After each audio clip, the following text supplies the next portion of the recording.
Welcome to ESPN's presentation of Feast Week, presented by Intel.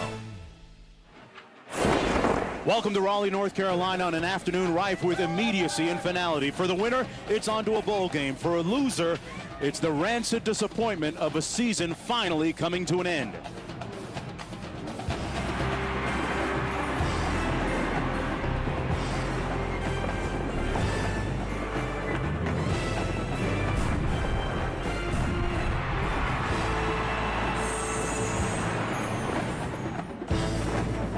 Benevolent sky here at Carter Finley Stadium, Raleigh, North Carolina. Welcome everybody. ESPN College Football Today presented by Nokia. Sometimes it's about the journey, sometimes it's about the destination. Today it is about both. For both Maryland and North Carolina State. On the line today, the winner moves on to a bowl game. Hello everybody, I'm Mark Jones along with Chris Spielman, Rob Stone down in the field joining us in just a few. Chris, hey, not everybody can play for the national championship in the Rose Bowl, but for these two squads today, it's about getting to a bowl game. Well, absolutely. You talk about the importance of bowl games. Bowl games to me are college football. What do? Well, they help coaches get extra practices. They help in recruiting. You can put your bowl game in the media guide. You can also recruit players in that area. And the last thing you like about bowl games is money. They bring money to the school and money to the program with great exposure. Bowl games are a reward for the players, and they're awesome for college football. And for more, let's go downstairs. Rob Stone standing by with Chuck Amato. Well, Coach, earlier this week, you told us if your program was to go to a bowl game this year, it'd be a rewarding disappointment. Could you explain that for us? Well, what has happened this year with the way things started, the way we got off to a great start, and losing against Virginia Tech. We probably played them as good as anybody did and maybe will. And then the way after 6 games where our record was. But I'll tell you what, the last 5 weeks have been real good, and this would be the topper. How did you relate that notion to your team in that locker room before you came out? Oh, they've heard it. They've heard it. They know all about it. They're not dumb. They're here to get an education, and they've got it. Coach, we appreciate your time. Thank you. A sellout crowd here today, and Ralph Friedgen, the head coach, meanwhile, his counterpart on the other side of the field, Amato, told us that, hey, we're playing hard. We're making too many mistakes right now, though. I told them today that they have to go out and play very loose and execute. The former consensus National Coach of the Year back in 2001. Meanwhile, Chuck Amato, his team last year did not make it to a bowl game. Previous to that, they had gone to a bowl game 4 consecutive times, so he is trying to ramp up the momentum one more time in his program. This game is brought to you in high definition by Philips. On a sun-splashed afternoon, just absolutely perfect weather for college football. North Carolina State facing a bit of an uphill trend. They have not won a home conference game in 6 consecutive tries. That is the task at hand today. North Carolina State winning the toss, electing to defer to the second half. Maryland will receive. That is JoJo Walker back deep for the Terps. Both schools, Mark, have had disappointing seasons, but again, the importance of winning and going to a bowl game is huge for both programs. And I look at both schools as mirror images of each other. High expectations, didn't quite live up to them. Well, now they got a chance for redemption right here and right now. And we are ready to set it off. The kickoff will come back down to JoJo Walker of Maryland at the 2. Walker trying to find an alley on the left side of the field. He's found one. JoJo Walker with a great start to the ball game for Maryland. He takes it out near midfield, pushed out of bounds finally at the 48-yard line of Maryland.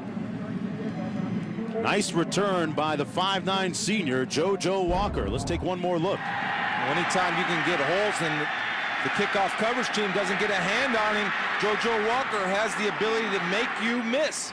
Right there, he gave up a few extra yards by ducking out of bounds there. He could have took his head down and got a few more. There's a look at the starting quarterback, Chris. Sam Hollenbach, 6'5", 218 pounds, a junior, completing 61% of his passes on the season, but 12 touchdown passes against 13 interceptions. After that 46-yard kickoff return, it's first down and 10 from near midfield. A single back set. Lance ball in the backfield at his own 41. Hollenbach fires, and what a great catch at the 49-yard line. Going up high, it's number 17, Danny Okendo. The 49-yard line, picked up about 3 yards. Wow. Yeah, a lot of people say that the gloves are responsible for a lot of those catches that you see nowadays. I think of Brandon Lloyd of the 49ers, who's been on his own personal highlight film. But I'll tell you what, it's the athletes, Mark. Anytime you can go up and focus and catch a ball like that, that's outstanding hand-eye coordination and being an athlete. The receiver position could be key for Maryland today because of some impending suspensions. We'll tell you more about that in just a bit. A nice play fake. The catch made down near the 41-yard line. A good play that time by Jason Good as we take a look at the Nivea for Men starting lineups. The skill positions. Danny Melendez getting the start in place of Derek Fenner. Fenner, one of a couple players suspended for this game. We'll tell you more about that in just a bit. Here's a look at the offensive line, who right now is starting to get in a bit of a groove.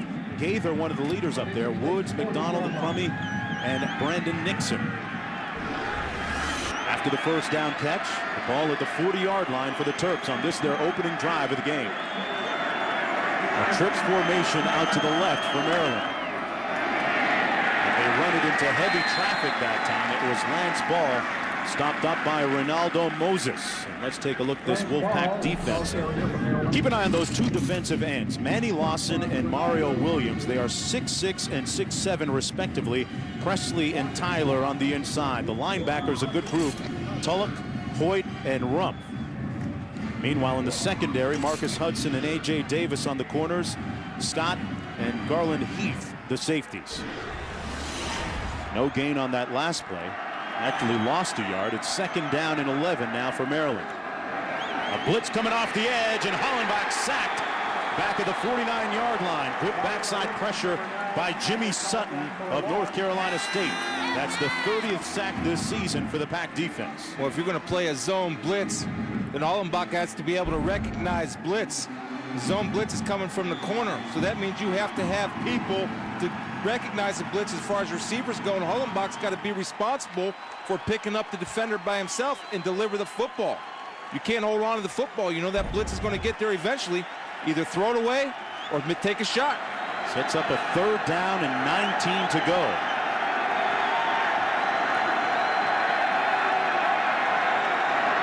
Out of the shotgun again, Hollenbach. Delivers a little bit high at the 30-yard line. It was intended for Danny Melendez. And now Maryland will have to punt. Outstanding job by Marcus Hudson at his corner spot, taking away the deep throw. They tried to two-level him, one in front, one behind. Marcus wasn't biting, forced the overthrow by Hollenbach by his position. Hodlish into punt. Tremaine Hall stands back on his own 10-yard line for North Carolina State. Hodlish is second in the ACC in punting average. A great kick, which will carry all the way into the end zone, a 49-yard boot. It'll come back out to the 20-yard line, where it'll be first down and 10 for Marcus Stone and the North Carolina State offense. He's 3-1 as a starter, trying to continue that winning trend when we come back.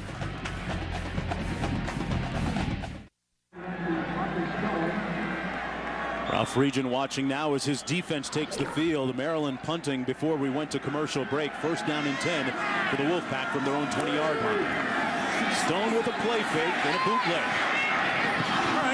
Incomplete for Anthony Hill, the tight end. It'll be second down and 10. And here's a look at Marcus Stone. 6'4", 230 pounds, a sophomore. 7 touchdown passes against 5 interceptions on the season. But he's 3-1 as a starter and hasn't turned the ball over. Right now, he is a real curator of the offense and taking care of business that way. And Chuck Amato made him the starting quarterback 5 games ago after they lost to Wake Forest. And things have taken a turn for the better since that time. This time the backs line up out of the eye. And it off to number 24, Andre Brown, who also has been a big part of their success, brought down by Milton Harris that time, as we take a look at our Nivea for Men starting lineups. Tremaine Hall, Brian Clark, a couple of talented receivers. The leading receivers, T.J. Williams and Andre Brown, had a big breakout game against Southern Mississippi 5 games ago. Anthony Hill also in the backfield. Up front, it's Newby, McKeon, Harris, Herndon, and Morris for the Wolfpack. 6 yards to go for the first down. He's going to call it third down and 5. Ball at the 24. Marcus Stone does not suffer from lack of confidence, even though his numbers aren't that great. He feels very confident in his ability to do this. He can tuck it under and run, slides in, apparently stopped just short of the 30-yard line where he had to get for the first down. Conrad Bolston made the stop on him that time. Well, this is youth and inexperience talking, Mark. It's 3rd down and 6. You got to know how far you're going to run, and if you're going to do the baseball slide short of the first down marker, you're not going to get a lot of respect from your linemen who are blocking. That's when he's got to put his neck roll on, lower his head, and go get the extra. Little lanyap. No lanyap there. No extra. And as a result, Chris, it's a 3 and out for the Wolfpack. JoJo Walker goes back to stand on his own 33-yard line.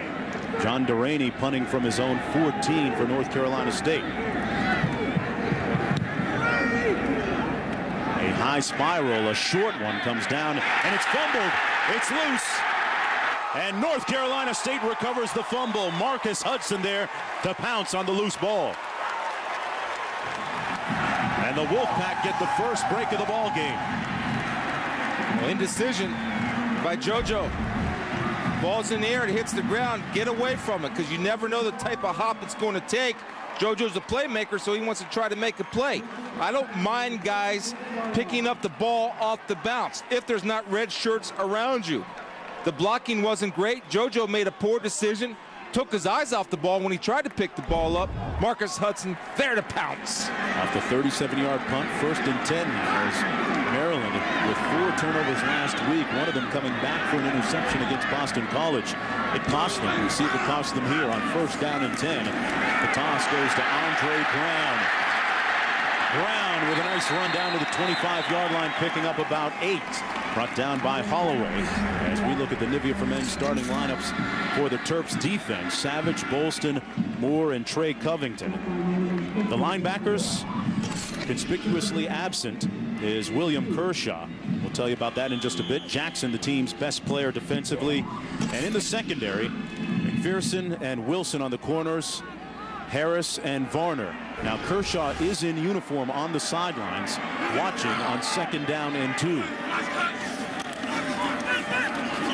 Brown stopped up right at the line of scrimmage. It'll be 3rd down and short. Now, there's a look at Kershaw. I have to explain that earlier this season, after a Halloween incident at a local restaurant and grill, Coach Friedgen announced that he would suspend 3 players 1 game for violating team rules. Now, they have not identified those players due to federal privacy laws, but according to the Washington Post sources, Derek Fenner, the wide receiver who did not start today, William Kershaw, who you saw a few moments ago right there, and Drew Weatherly did not play against North Carolina a few weeks ago. Those are the 3 players. You see the angst on Kershaw's face, wanting to be in there with his teammates. That's tough. It's tough to sit out when you're in a big game. And Kershaw, North Carolina State, to add to that, called by the head coach. Kershaw is also a North Carolina native, so he has to sit this one out with friends and family members watching. Timeout by the Wolfpack. We'll be back after this. ESPN's College Football is presented by Nokia. It's more than just a phone. It's your life in there. Nokia. And in part by Intel Centrino.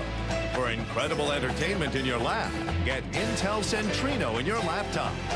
And Dodge. You can take life as it comes, or you can grab life by the horns. Dodge. Welcome back. 3rd down and 2 for North Carolina State. From the 25, the toss to Andre Brown, wide side of the field, and he's got it and then some. 1st down, North Carolina State at the 12-yard line. Got a nice block, Chris, on the edge from James Newby to pick up 13 yards. Well, when you're big and athletic and you have the ability to get on the edge and block edge defensive players like Newby, watch Newby. They're going to block down. He's going to pull around and seal. Here it comes. There's the block down. There's the pull around to seal. The linebacker to finish him off. Andre Brown straight ahead Ed. He knows where to go. No jukes and jives there. He knew he had to get the first down, put his head down, and run. This offense of North Carolina State came alive when Andre Brown assumed the leadership role. And here he is again. Brown trying to knife through that defense, but tripped up. Back at the 13-yard line by DeQuell Jackson. the 6'1 senior, a finalist for the Bednarik Award as the National Defensive Player of the Year. He puts the DeQuell does, in their defense. He's a very good athletic linebacker, big and tough and strong. Spoke with Gary Blackney, the defensive coordinator. Said he's very instinctive and a big comparison to E.J. Henderson, but a little bit more athletic than E.J. Henderson. Those who remember E.J. Henderson playing for the Vikings now. Fine linebacker from Maryland. That is the marquee player of that defense. His teammates call him the Quella Monster. Darrell Blackman now flanked out as a receiver. Blitz coming and incomplete by Stone at the 10-yard line. Milton Harris came with the pressure that time, and 3rd down and 11 now for the Pack. Milton Harris, a former walk-on, really one of the great surprises this year for that defense of Maryland. Talked about DeQuell Jackson being a Bednarik finalist, along with A.J. Hawk and Posluszny of Penn State. All three of those guys are outstanding linebackers, and one thing that they have in common is that they all can get out and run. Black has to get down to the 2-yard line for the 1st down. Stone working out of the shotgun. Falling to his knees, and it's incomplete. Josh Wilson in on the coverage that time of Tremaine Hall. I think his knee touched the ground before he threw the football, and it looked to me like the official was looking right at it. You see right here, he's going to overstride. Yeah, he should be down. The ball should be down right there. That's a spotting foul. There you go. Well, instead, sorry, Chris. John Deraney comes in now to attempt a field goal. It looks like they're going to review this. Well, they have to review it, Mark, and it's a big deal because you're adding 10 yards to the field goal, and that's a lot of distance for a kicker. But it was clear that the knee was down. This is a non-existent, non-problem call. There's no indisputable evidence or irrefutable, but there's no evidence. You'll see right here. Trey Covington, Chris, was the guy applying the pressure that time on Marcus Stone, coming in from the right side here. So watch his footwork. His footwork, he gets a little bit wide. He loses balance. And actually, it's a heck of an effort of getting rid of the football. But right there, he's down. The ball should be spotted right there. And the official was looking right at it. And I don't know if the game happened too fast for him, but he's going to find out that he missed that one. And we're going to get the decision here. After further review, the quarterback's knee was down at the 20-yard line. It'll be 4th down. Well, they're going to move it back. This now becomes a 37-yard field goal attempt by John Deraney on 4th down coming up. One more look on that pressure by Covington and where his knee goes down exactly. You're going to see it's a no-brainer. Now, that ball should be down at the 19-yard line, not the 20-yard line.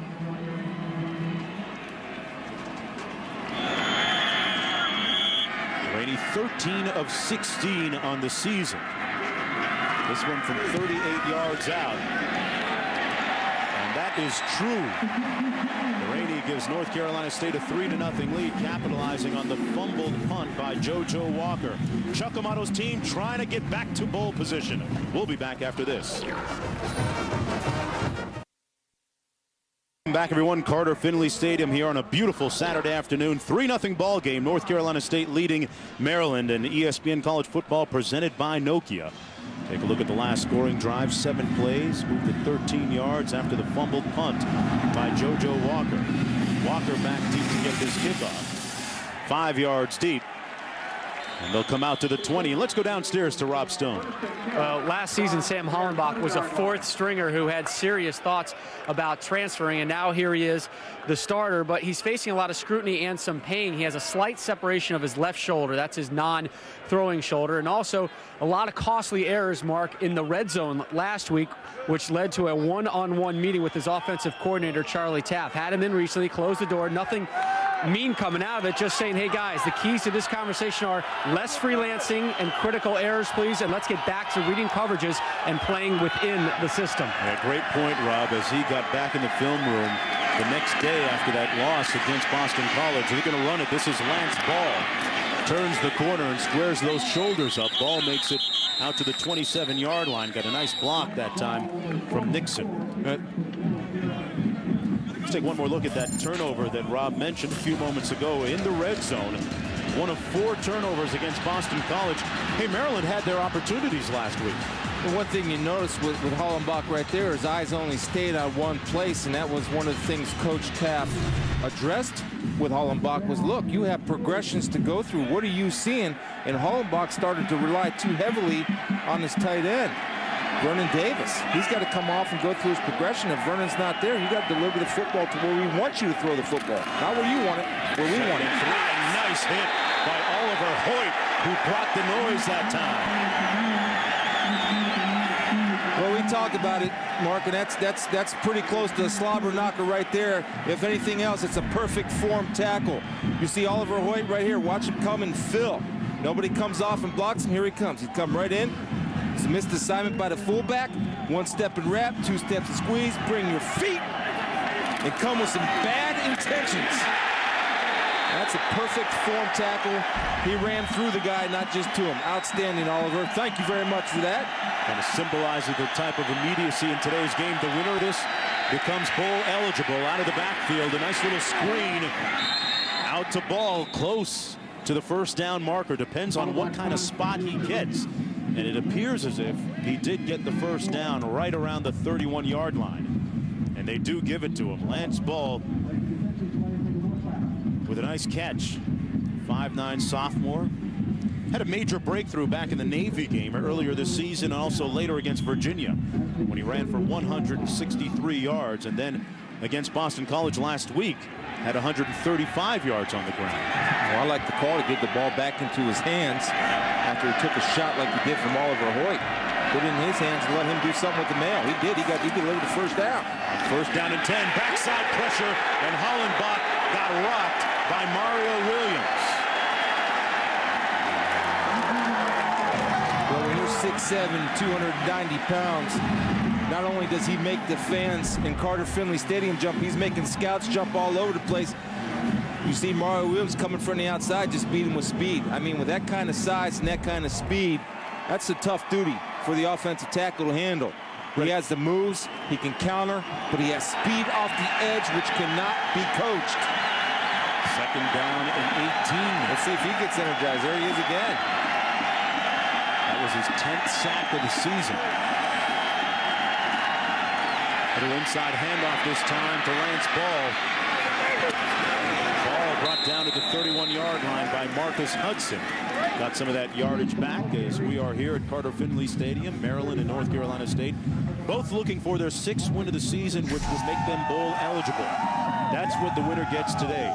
The loser, simply put, has its season come to an end. Chuck Amato said that he wants his team to come out and play loose, have a little bit of fun. Friedgen had a similar message for his Maryland team.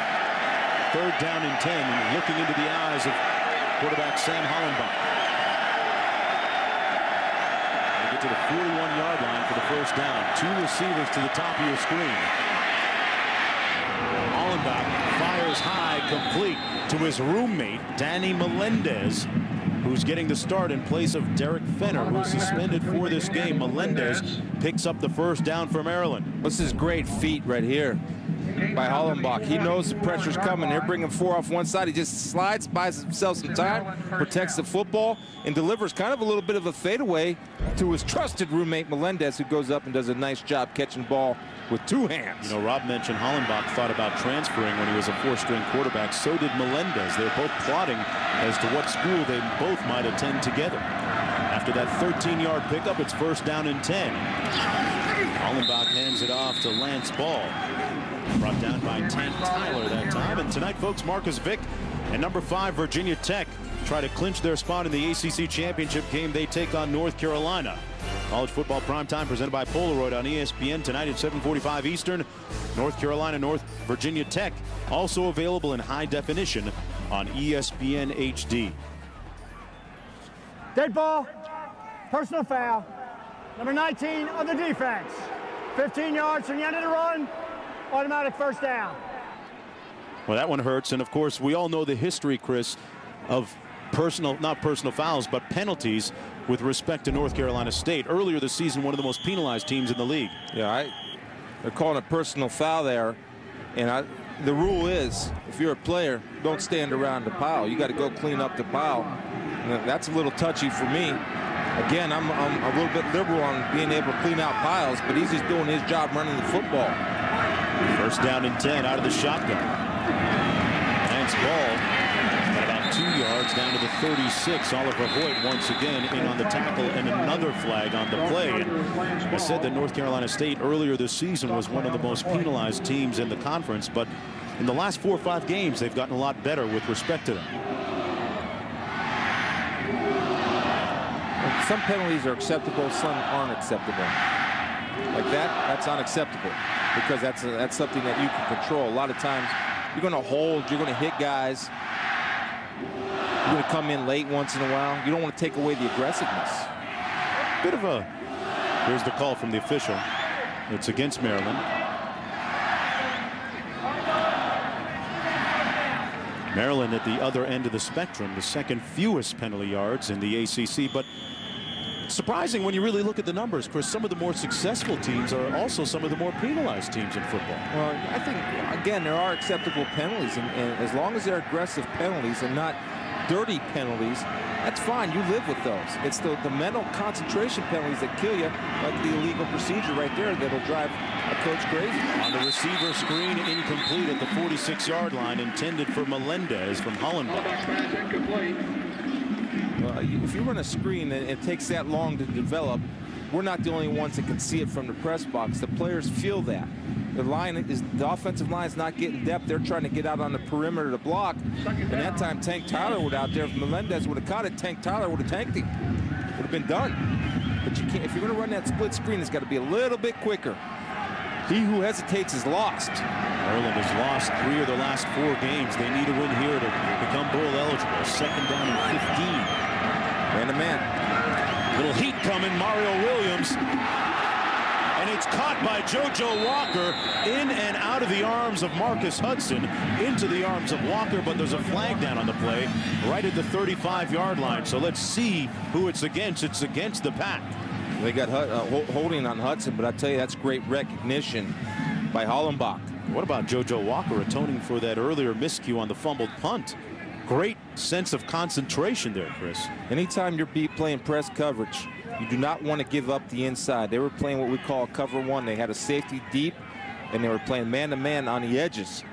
And Hudson gave up the inside. And Mario Williams is coming with something to prove today. This is senior time. Last time in Carter Finley Stadium, he's bringing it. Holding of an eligible offensive receiver, number 1 in the defense, during a down in which a legal forward pass crossed the line of scrimmage. 10 yards from the line of scrimmage, automatic first down. There's the perpetrator, Marcus Hudson, the cornerback. Great catch, though, by Walker. I'll tell you, and it's a nice job by Hollenbach, buying time just with a little shuffle. And Walker does do a great job of concentrating. The holding occurred right before that where he yanked the back of the jersey. JoJo Walker was not deterred from his route, staying with the football and knowing he was going to take a shot. First down and 10, Terps from just inside the 35. Ball brought down to the 32-yard line that time. And they are really starting to lay the smackdown on the field. Miguel Scott out of Miami, talking it up with his teammates now. You got Chuck Amato out there in the middle of them, putting that big chest in there, trying to split the double team. Coach Amato benching around, what, 250, 300 these days? I don't know. I know it's a lot. He's known to get in the weight room amongst his players and throw up some iron. Yeah, Mark, there's energy now. This game started without a lot of energy. Now there's energy, and when you start to hear the pads crack up here in the box, you know that the energy is starting to rise. There's something on the line, boys. Play. 20 North Carolina State seniors making their final appearance here at Carter Finley Stadium. This is the 10th play coming up of the drive. Under 3 minutes to go in the first quarter. Hollenbach sacked by Mario Williams at the 38. His 11th sack of the season, his second of the afternoon. He's dominating right now. And again, 6'7", 290 pounds, and a genetic freak. It's awesome to watch him. Right here is Mario Williams. You're going to see him come, and he's going to come with a power rush, but his feet never stop. Watch his feet. even though he's throwing moves, his feet never stop, and he just has great closing speed. And when you have your vision on that quarterback, man, it is like a heat-seeking missile coming for the kill. Bam! Down goes Hollenbach. I read a great line about him. If Dr. Frankenstein worked for the NFL, this is what he'd come up with. Mario Williams, 6'6", with that strength and speed. 3rd and 14. Lance Ball runs it between the tackles, got a good chunk of yardage back down to the 28-yard line. And for more on Mario Williams, let's go down to Rob Stone. Flag. Coach Amato admitted to us that he's already spoken to Mario about having that NFL conversation, as in should he leave school early for the next level. They'll talk facts and figures, get as much advice as possible. Coach says physically he is ready, but remember, guys, he is still just a 20-year-old true junior. Earlier in the season, ESPN draft expert Mel Kiper told me Williams was the top defensive end prospect in the land. But today, Mel said, hey, you know, Williams has had games like the Southern Miss one where he was dominant, others where he was quiet. Still, he is projected to be an early to mid first-round pick if he decides to come out early. Now that sounds like a bit of a no-brainer, Chris. I'm not sure about you, but Mario Williams, if he is indeed an early to first rounder, then albeit a junior, you'd think he'd have to go out. Anyway, the penalty on the field will have the ball placed to the 28-yard line. And double personal fouls, and that's just the officials trying to get control of the game. But I think the game's fine. I love them cleaning up piles. Both guys are cleaning up piles in there. Dan Ennis now attempting this field goal from 45 yards out. And he is just off to the left. An opportunity falling by the wayside as we go back to the studio with Reese Davis. All right, Mark, Taco Bell studio update. 1AA playoffs. #1 team in the polls, #1 seed in the playoffs. New Hampshire taking on Colgate. That is Michael Boyle of New Hampshire. Got him getting north and south down that sideline. Of course, with all that snow, it's probably a little more north than south. New Hampshire jumping on top of Colgate, a game going on over on ESPN2. 14-0 after the first quarter. Boy, really football weather up there, if you can call it that. That or hockey. First down and 10 for Marcus Stone from his own 27-yard line. Hands it off to Andre Brown. Brown got a couple that time off the right side. Andre Brown really symbolized the resurgent running attack by North Carolina State. At 179 yards against Florida State and a 20-15 upset victory there. And Bobby Bowden, Seminole coach, had high praise for him afterwards, saying, I haven't seen a freshman that good in a real long time. I spoke with Dick Bortee, the running back coach for North Carolina State, who's also a running back coach, and ran across him in my pro days, and coach was telling me that this kid is something special. I like the way he leans his shoulders forward. He's always downhill. Little screen pass. 37, it's Andre Brown again, so he shows you his receiving skills out of the backfield. David Holloway made the tackle for Maryland.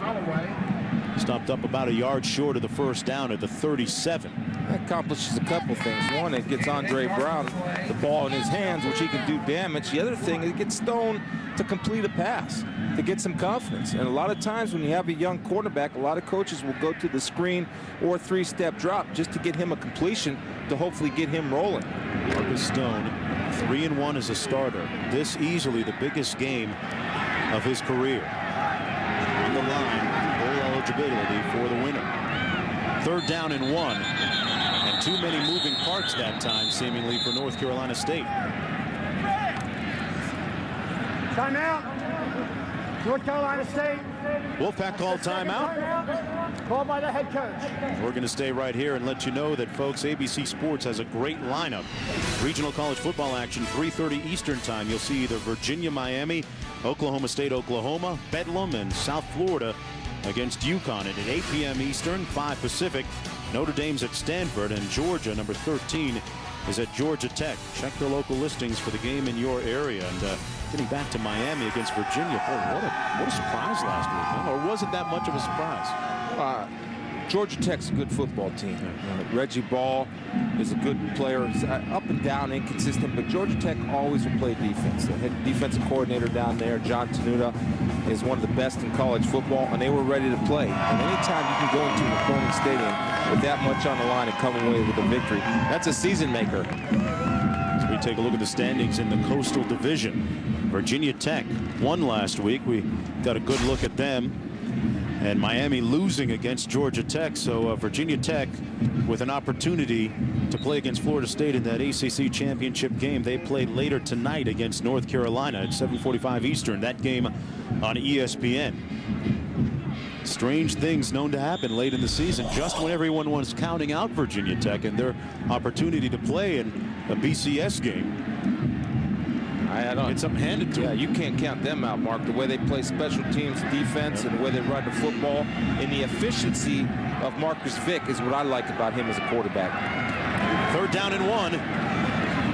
Stopped up short of the first down at the 36-yard line as Andre Brown, Dequel Jackson, and David Holloway making the stop, putting a punctuation mark on the end of the first period for Ralph Friesen and for his counterpart, both hoping to go to a bowl game.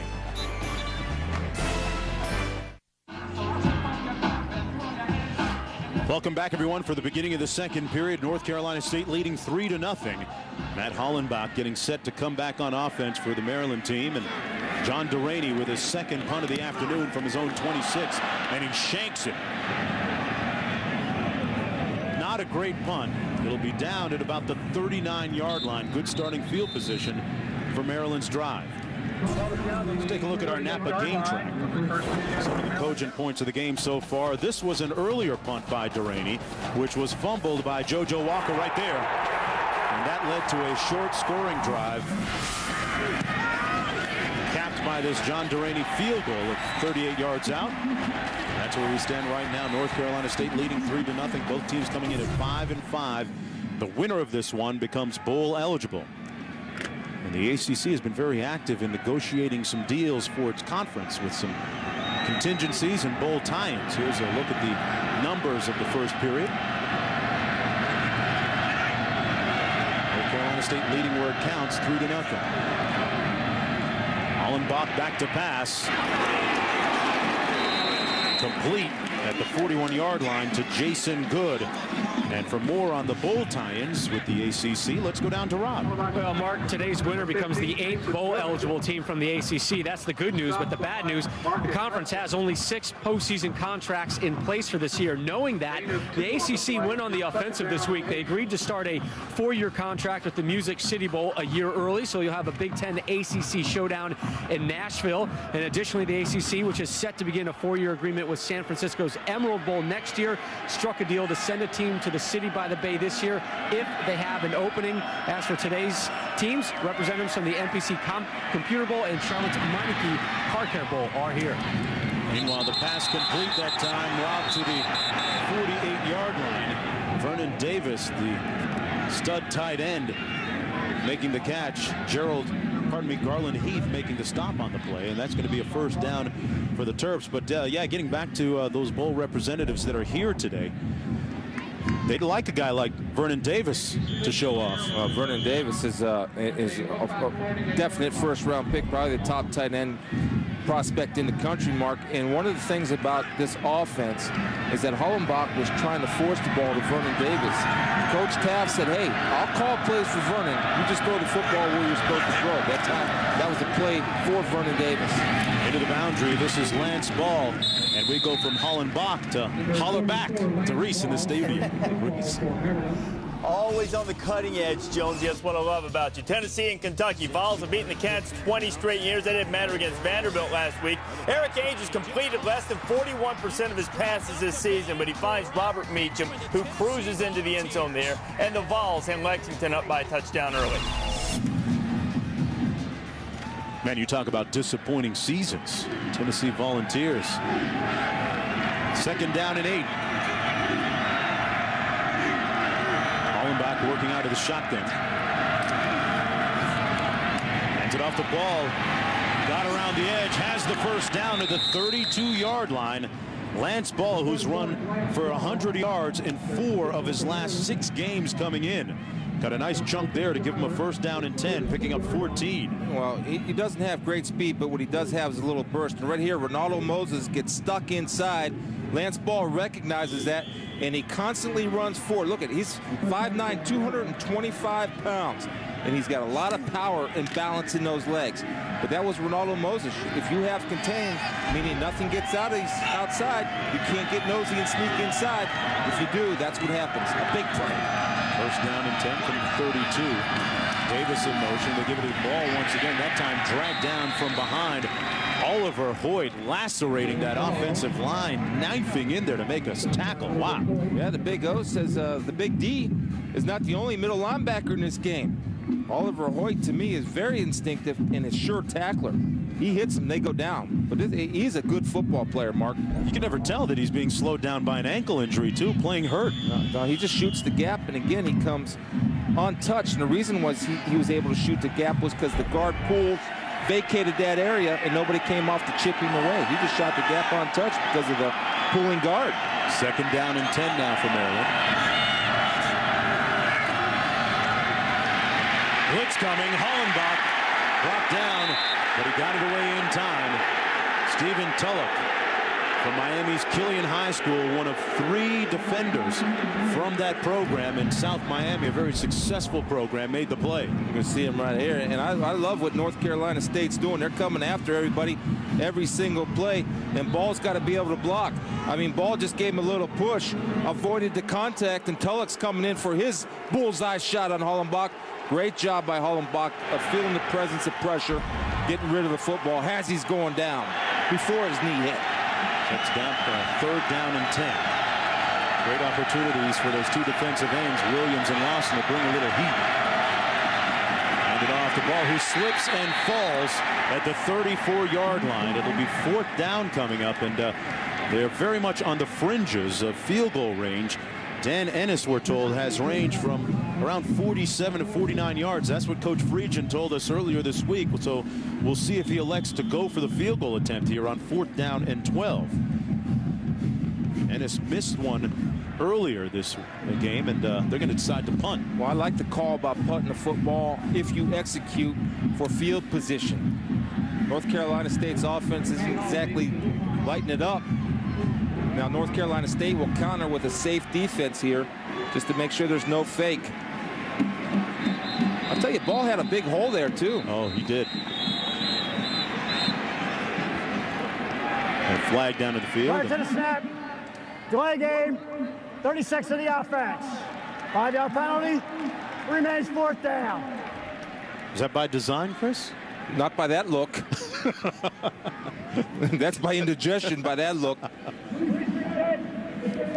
Now, it could be by, probably what happened, Mark, normally happens in that case, because they were running people on and off. That tells me it wasn't by design.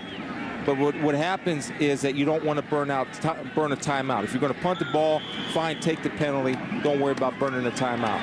Moving back to the 40-yard line. Podlish into punt, averaging almost 44 yards per on the season. Going to aim for that corner. And he just misses it. There's a flag down at the 8-yard line on that 39-yard effort. Now, this is another ticky-tack penalty. And one that the kind that you don't really like. Well, much, huh? no, but this isn't going to be on Marcus Hudson. And it's a penalty where Marcus Hudson's trying to do his job, but he has to have ball awareness, understanding that ball is sailing toward the end zone. So don't give a guy a little push in the back like that. Got it. North Carolina State with yet another penalty. During the run, during the kick, we have an illegal block in the back, number 1 of the receiving team. The penalty will be enforced from the end of the play. 4 yards, 1st down and 4. 1st and 4, it'd be 1st and 10, ball on the 4-yard line. Take one more look. Hudson. No need. Ball awareness, young man. Know where it is.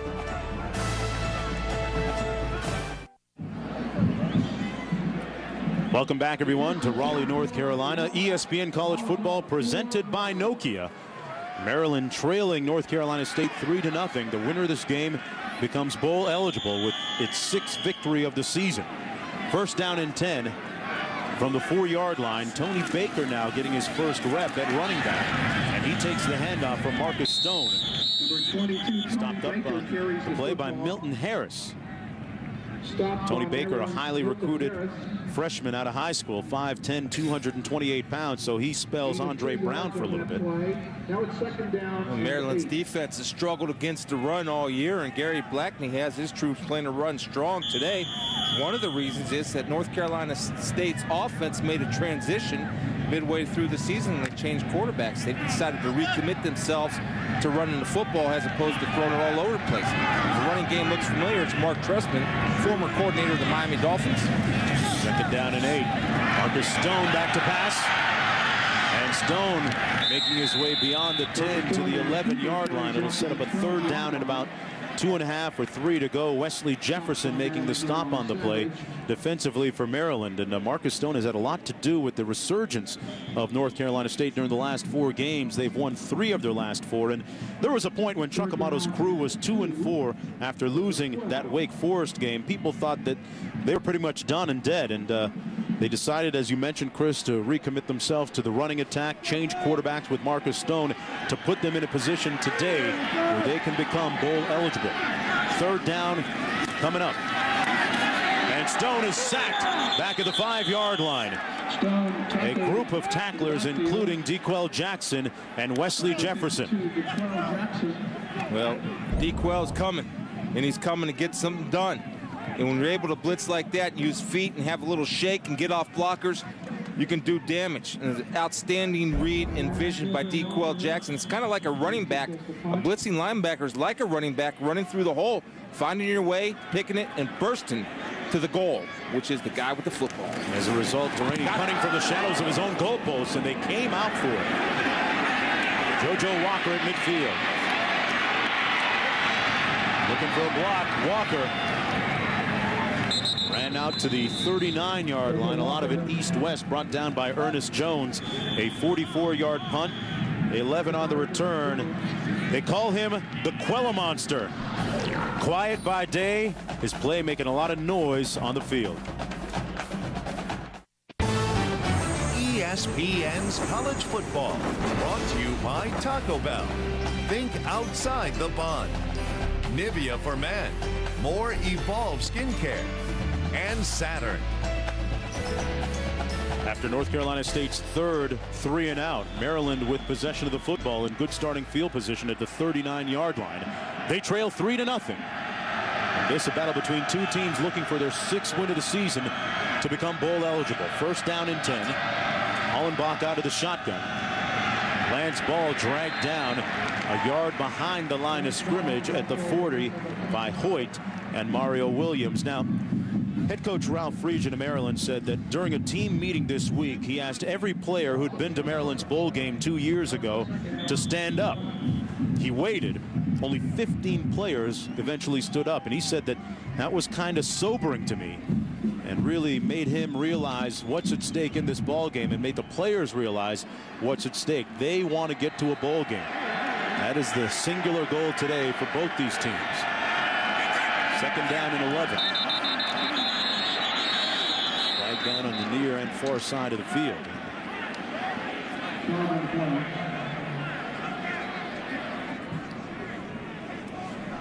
It's a nice job of hard counting by Coach Friedgen and Hollenbach to get those yards back that you lost. Good voice inflection. Ooh. That one against Maryland. Yeah, he voice inflected his own guys. Encroachment. Number 18 in the offense. Lined up in the neutral zone. 5 yards. Remains second down. He needs a new voice coach, Chris. I guess that might be it. Well, tonight, Marcus Vick, number 5, Virginia Tech, taking on North Carolina. If Virginia Tech wins, they play Florida State in the inaugural ACC championship game. That game tonight at 7:45 Eastern Time. The game also available in ESPN high definition. And North Carolina also needs a win to become bowl eligible. 2nd and 16 for the Terps. Hollenbach had it tipped at the line of scrimmage, but complete at the 43-yard line to Drew Weatherly. Brought down by Stephen Tulloch. Got to get all the way down to the 29-yard line for the first down. Maryland going scoreless. You see Mario Williams right here, and he's coming in. And he knows that if he hits the quarterback up high, that he might get a flag for a late hit. If you go low, Mark, it's never called. And Mario did a good job of not taking out Hollenbach's knees. If we went a little bit harder, Hollenbach might have been laying on the NCS side in the middle of the field. Mario Williams, that's maturity right there. Not taking a shot against the guy that would cost your team. 3rd and 13. Heat coming again. Here comes number 9 in hot pursuit. Hollenbach with a nice run down to the 27 and close to the first down. It looks like he got it. Let's go back to Reese in the studio. All right, Mark, Tennessee and Kentucky. Volunteers at a 7-0 lead. Camp's punting. Jonathan Hepney deep to receive, but he can't handle the punt when he puts it on the ground after the fumble. Love the Drake. Drake Davis, a great one-man effort there to knock it loose and recover it. Kansas with a 3-0 lead over Iowa State. If the Cyclones can pull off this win on the road, they will go to the Big 12 championship game to take on Texas. Colorado getting whacked yesterday by Nebraska. 16-yard run by Hollenbach gives them the first down at the 26. Hands it off the ball. Who balls his way down to the 24. Let's take one more look at that nice run by Hollenbach.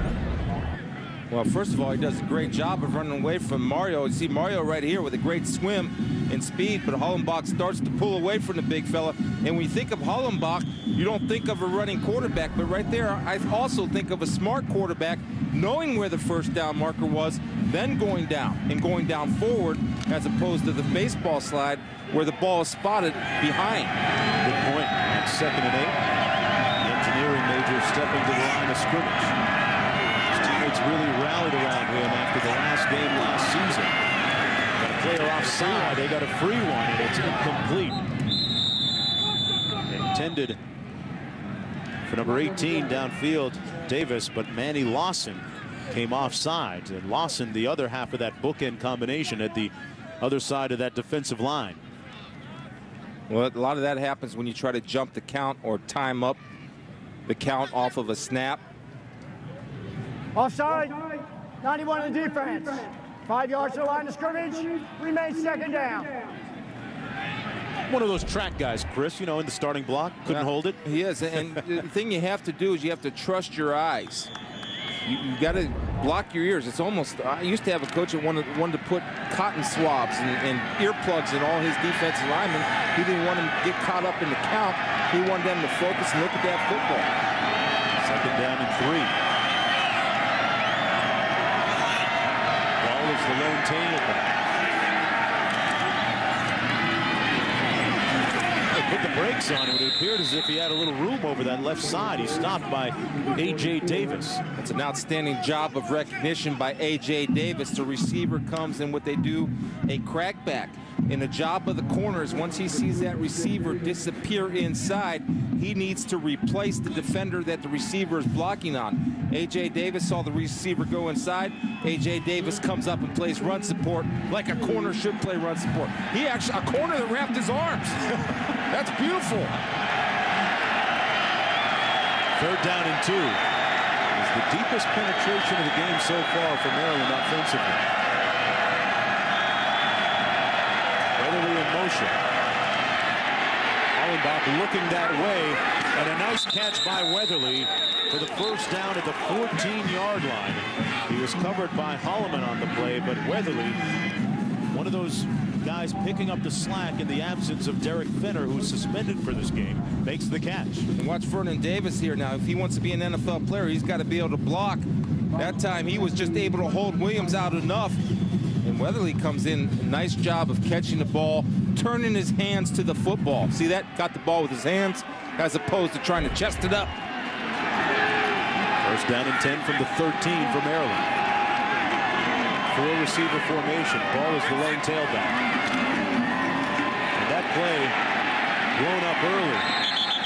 Stop at the 14. Mario Williams again in on the stop for North Carolina State. You know, Steve Dunlap is just, I'm blitzing every play.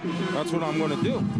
And the Fridge has to recognize, all right, well, if they're going to blitz every play, fine, we'll run the ball on first down, but you've got to be able to exploit the pressure package of North Carolina State by throwing the football. Quick throws would be ideal because they're having a hard time blocking number 9.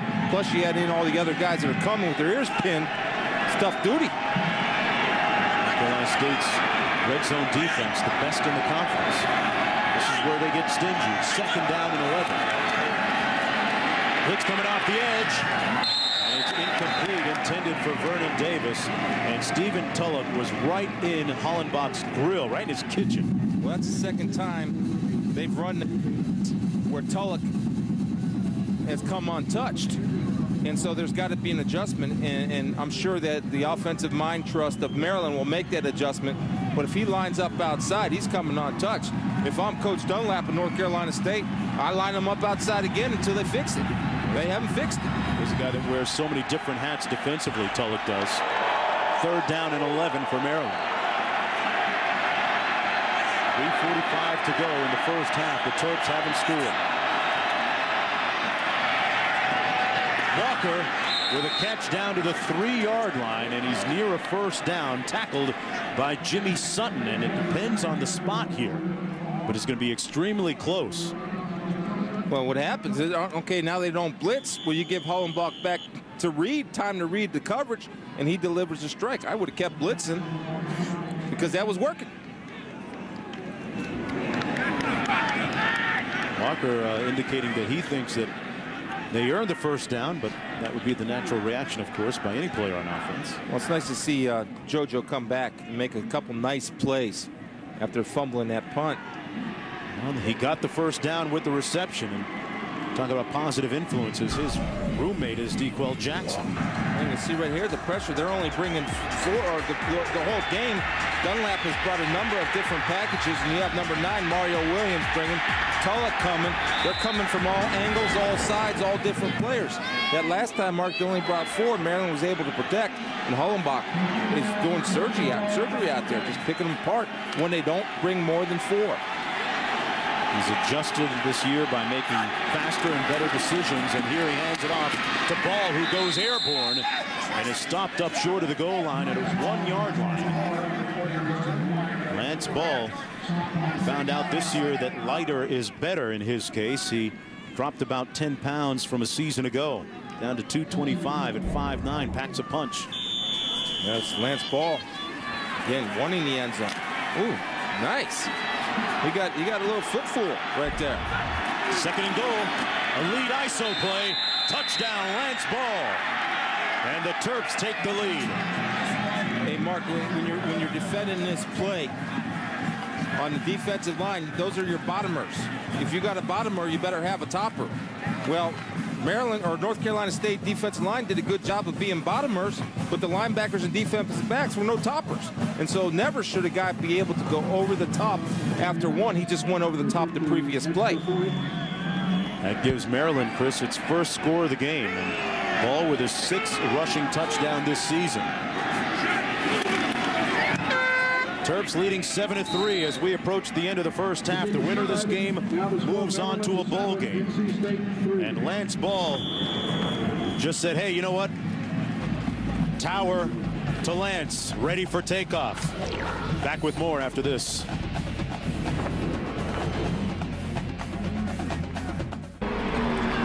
Welcome back, and folks, this is your last chance to enter today's code word stadium at 100yardblitz.com for your chance to win a 42-inch television. College football presented by Nokia. Maryland going up 7-3 on that scoring drive a few moments ago. 11 plays, 39 yards, using up almost 6 minutes as Lance Ball, with an education and elevation, he went airborne for the score. This is Blackman on the kickoff return.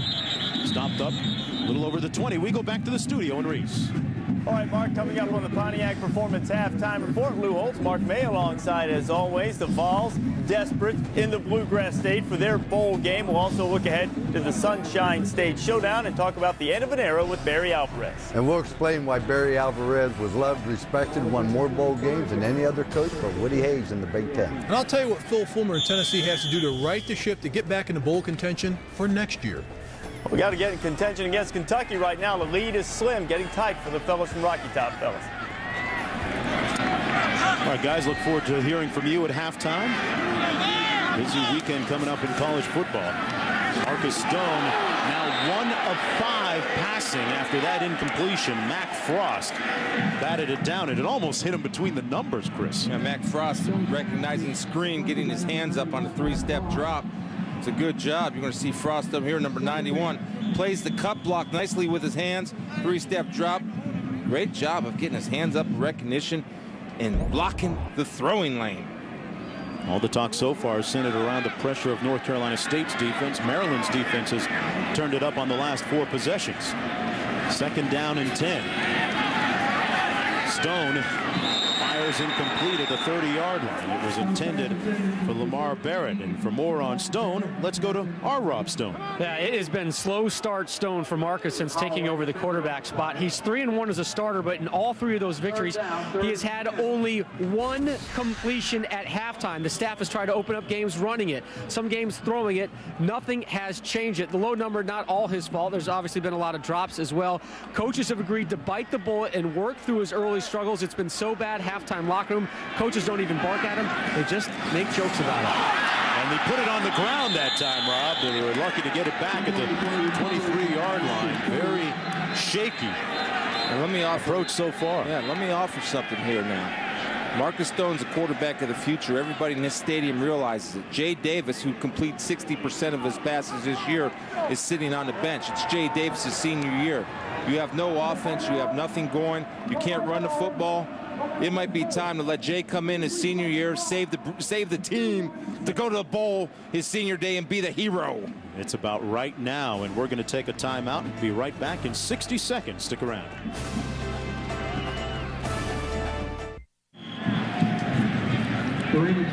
North Carolina State in a familiar position, all too familiar in this game, with just 40 yards of offense so far. Make that 30 total yards of offense so far on 4th and 12. Delaney punts. And JoJo Walker back at the 41. And Walker will be brought down and piled up at the 42-yard line. Once again, good field position here for Maryland with a 7-3 lead. The winner of this ball game, once again, folks, becomes bowl eligible. Both teams coming in at 5-5, and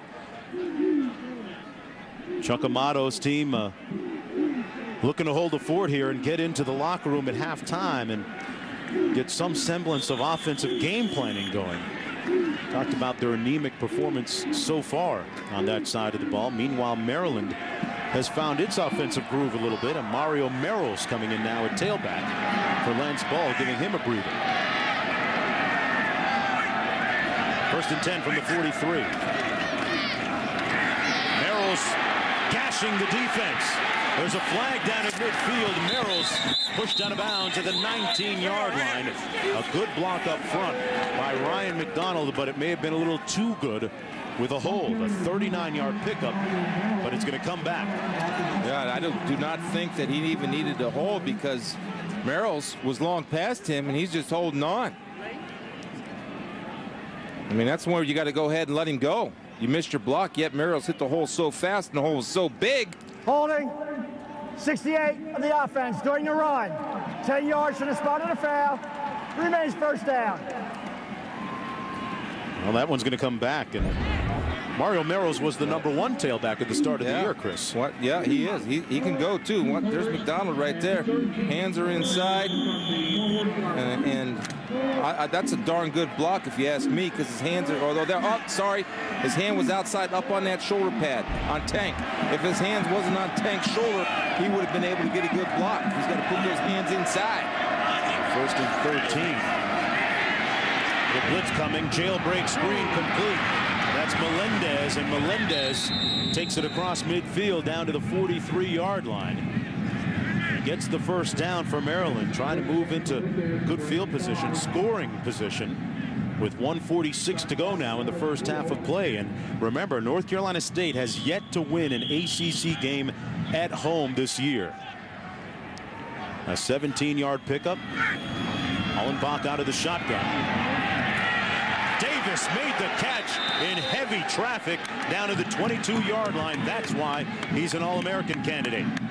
Ron Morgan made the stop. One is, first of all, he's got the body of a tight end, an NFL tight end. Secondly, the ability to jump and keep focused, knowing that you're going to get hit and bring the ball down with your hands. Plus, he can line up a receiver, which he's doing now. Picked up 22 yards. Hollenbach with a hot hand right now into the end zone. And it's incomplete. Once again intended for Melendez. But let's take one more look at Vernon Davis.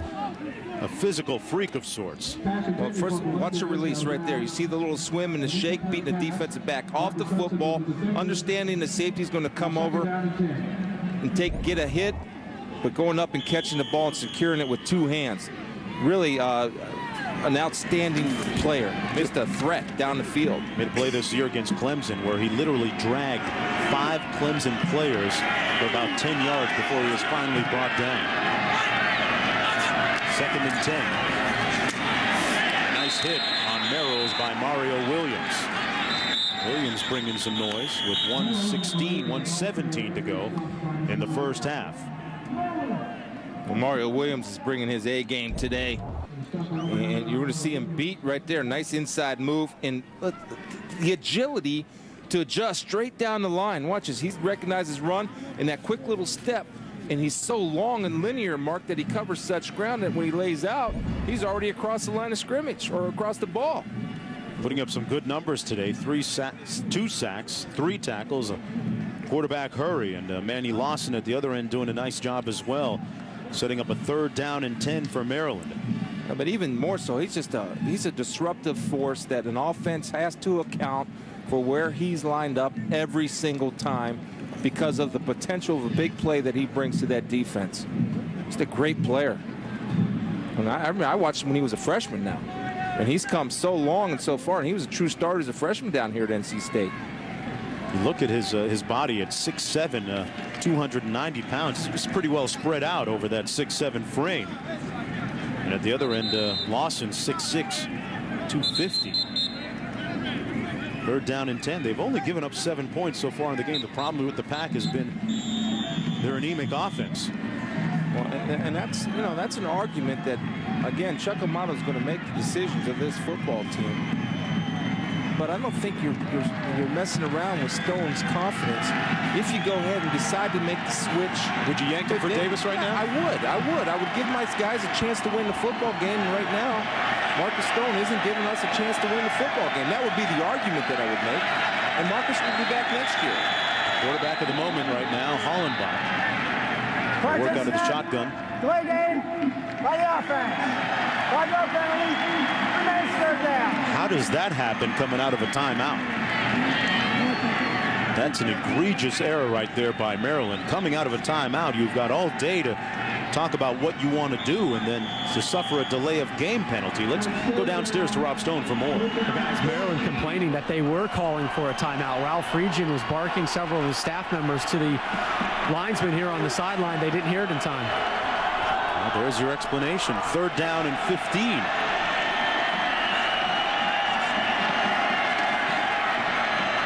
Hollenbach has time and overshot JoJo Walker, who was closely covered by Jimmy Sutton on the play. 4th down coming up. And in comes the field goal unit led by Dan Ennis. Well, the North Carolina State defense is keeping this Wolfpack team in the football game, stuffing out at least a field goal attempt. And it's been played on this side of the 50, North Carolina State's side of the 50, the whole first half. And for the most part, they've responded. And it's going to attempt this field goal from about 44 yards out.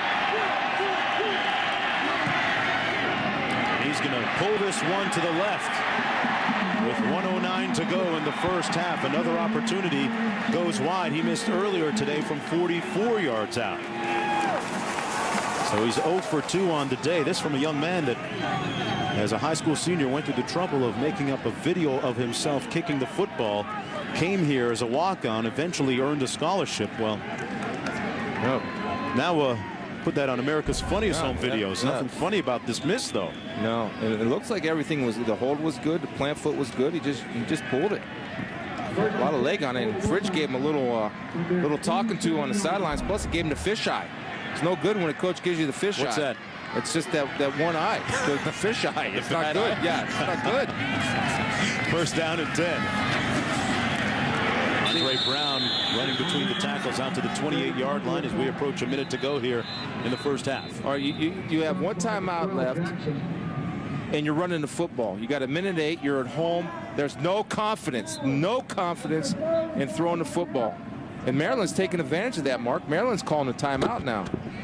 They're realizing that North Carolina State is trying to run the clock out. Well, North Carolina State with one timeout remaining, and Maryland out of timeouts. The winner of this game becomes bowl eligible. We'll go to a bowl game, and one of the things that really jumps out at you so far, as we mentioned, the ineptitude of the offense of North Carolina State. How much of that, Chris, though, is defensively what Maryland's defense is doing? We talked a lot about the pack defense. Well, Gary Blackney's a good defensive coordinator, and what they're doing is they're knowing that North Carolina State is trying to stuff the ball down their throat.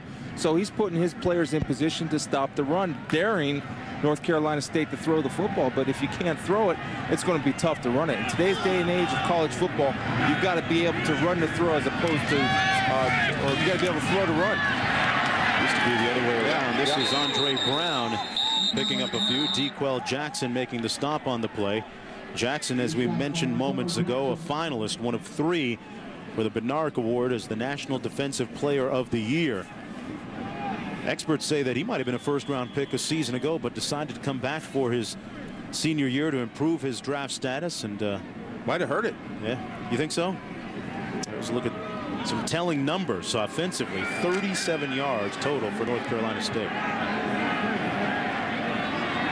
3rd down and 3. Let's line up out of the eye.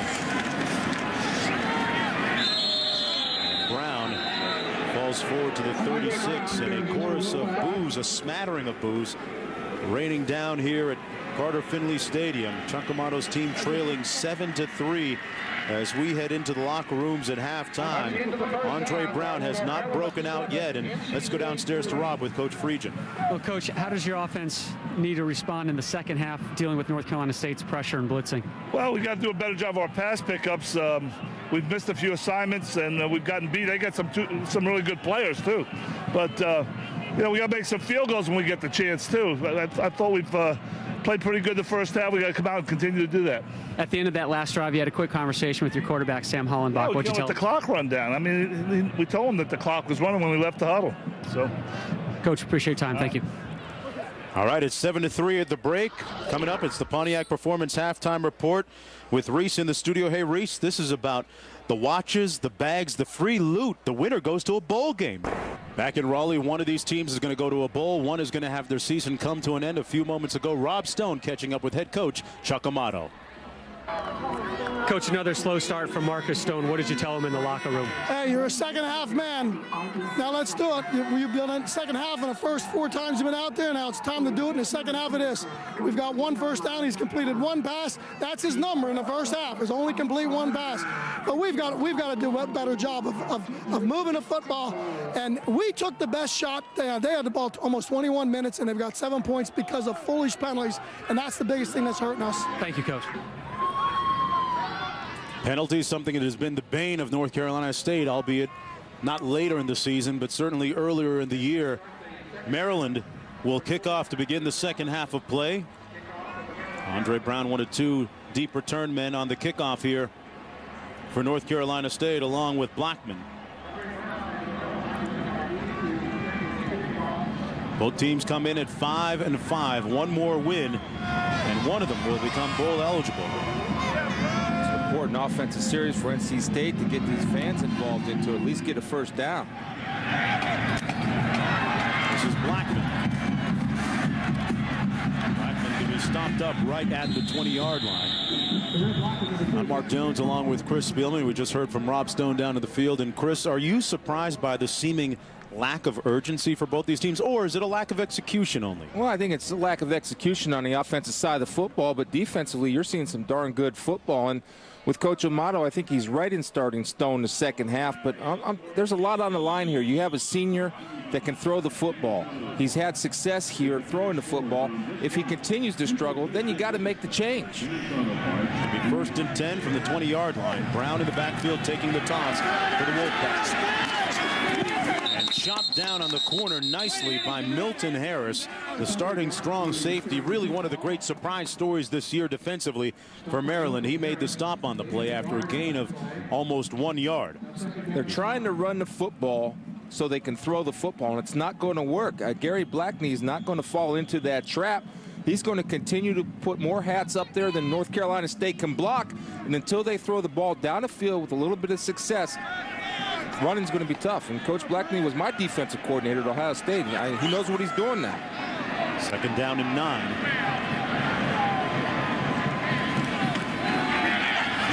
Stone swarmed and sacked back at the 13-yard line.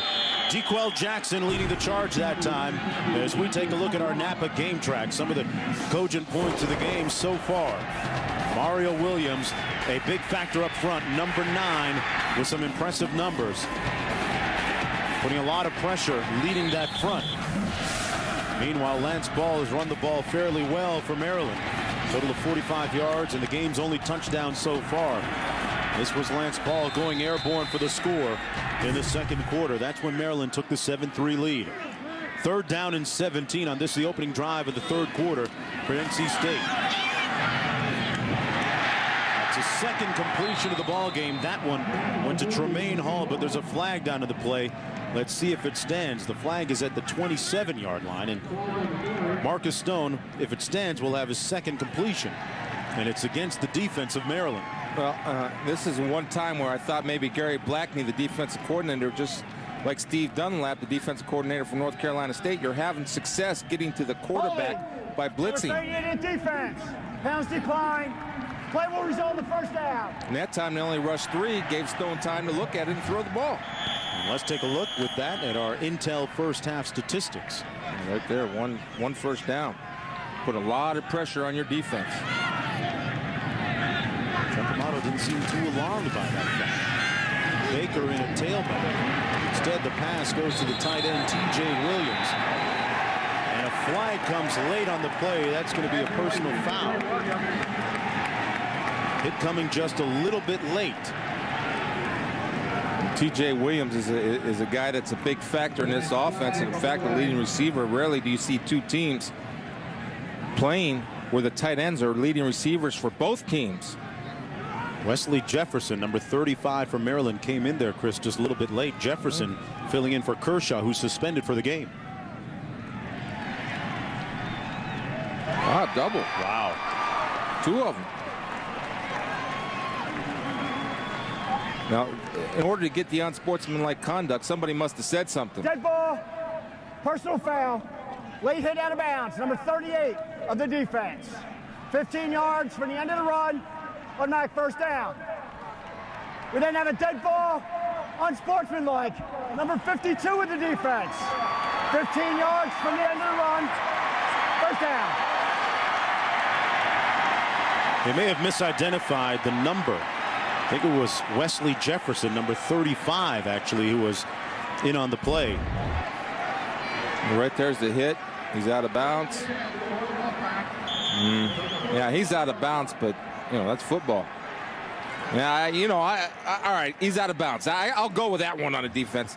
Now then, DeQuell Jackson must have said something to an official to cause that stir. Another 15-yarder. Yeah, they march it all the way down to the 31. 1st down and 10. Stone completes the pass at the 27-yard line to his tight end, number 80, T.J. Williams. Williams comes into this ball game as the team's leading receiver. And here comes DeQuell coming in. That's very uncharacteristic of him. He is one of the leaders of that defensive unit for Maryland. You got to be able to keep your composure. If you're the leader, keep your composure. I know you're sticking up for your guys. 2nd down and 6 now for Marcus Stone. A blitz coming by the Terps. Into the end zone. Lots of contact. No flag on the play. Incomplete, intended for Barrett, who is working against the cornerback, Josh Wilson. Josh Wilson does a great job of body position. And this is something that corners learn all the time. It's the look and lean method. It allows you to get contact on a wide receiver and not using your hands, but you can still bump the guy around if you look and lean into him when the ball's in the air. Excellent position by Josh Wilson. Maryland brought the pressure that time, and when you bring pressure on Marcus Stone, that's when he struggles. If you rush 3 or 4, he has some chance and some ability to deliver the football. Sets up a 3rd down and 6 now. This is North Carolina State's opening possession of the half. Stone under heat, and he's sacked back at the 35-yard line by David Holloway. Well, that's where he gets in trouble, Mark, where he gets fixated on the blitzers coming. He does not keep his eyes downfield, and he does not move around in the pocket to buy himself some time.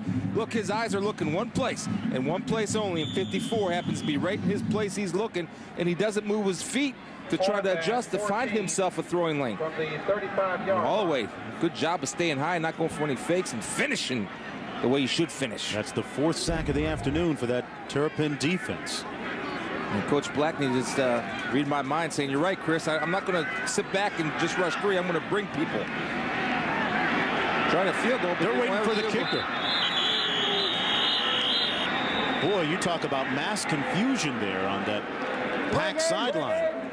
By the offense. 5 yards. Repeat 4th down. They're going to move it back on the penalty.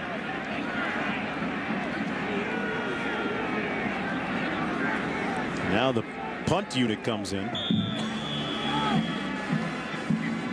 punt from their own 45-yard line as a result. On 4th down and 20 coming up. Not able to take advantage of the 30-yard penalty that Maryland received on the defensive side of the ball. Delaney. Neither punter able to hit the coffin corner today. They've lost 6 straight at home in the ACC. Will that streak come to an end? We'll find out more when we come back.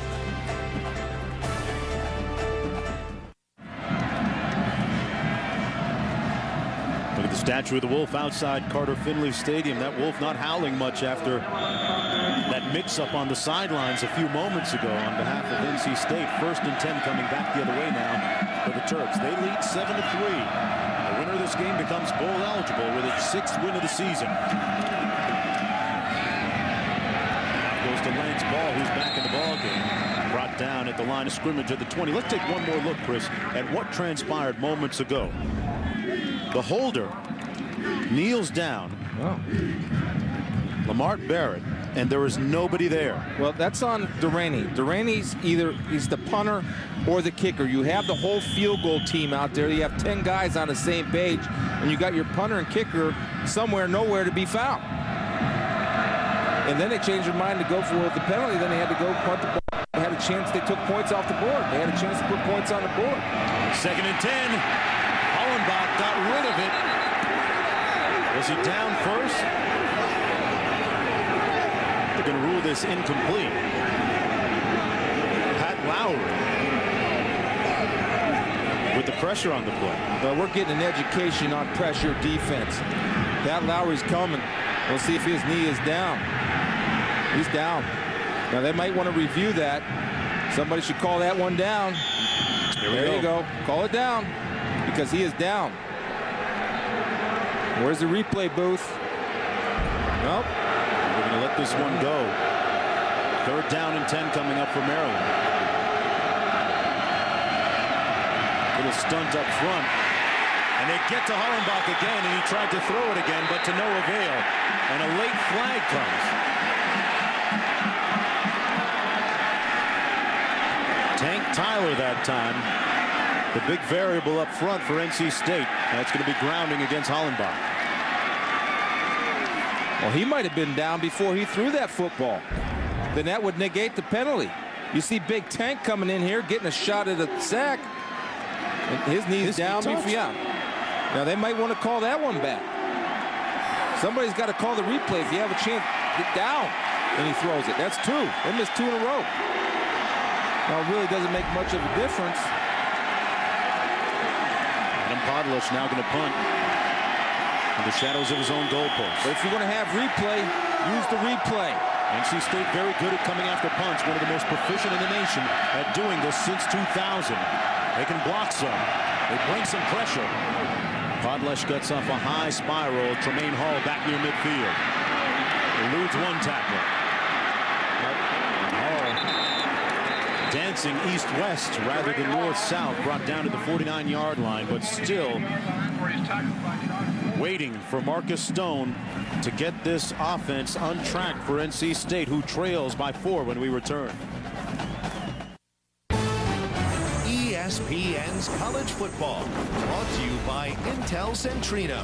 For incredible entertainment in your lap, get Intel Centrino in your laptop. And Nissan, who invites you to shift the way you move through the world. Welcome back, everyone. College football presented by Nokia. Maryland leading 7-3. North Carolina State looking at first down and 10 from their own 49-yard line. 9 rushing yards in all in the second quarter. That's it. Stone back to pass off the fake. And Marcus Stone going to be stopped about a yard short of the line of scrimmage. But Chris, look at the bright spot. 9 yards in the second quarter. That's 315 inches. And right there you see Mark Trestman. There's Jay Davis, who's handled the demotion the way a class kid would handle demotion, doing everything he can to help Marcus Stone. But I really might think about taking off the parka and warming up just to get something going. And there's nothing against Marcus. Marcus is going to be the quarterback here, but you want to give your kids the best opportunity to win. If you have nothing going, give the kid a shot. Second down and 10. Stone the man for now. Completes the pass to Tremaine Hall at the 42. Looks like to be about a yard short of the first down mark. It'll be a third down and about 1 to go for North Carolina State. And you talk about the competition between he and Davis, Stone and Davis. It's characterized as a friendly competition. In fact, last year when Marcus Stone and his father were vacationing in Florida, who did he invite to join him? Jay Davis. I hope they played some catch. A little 7-on-7. Just one, and again, this will come as the more reps he gets and the better he gets, Mark.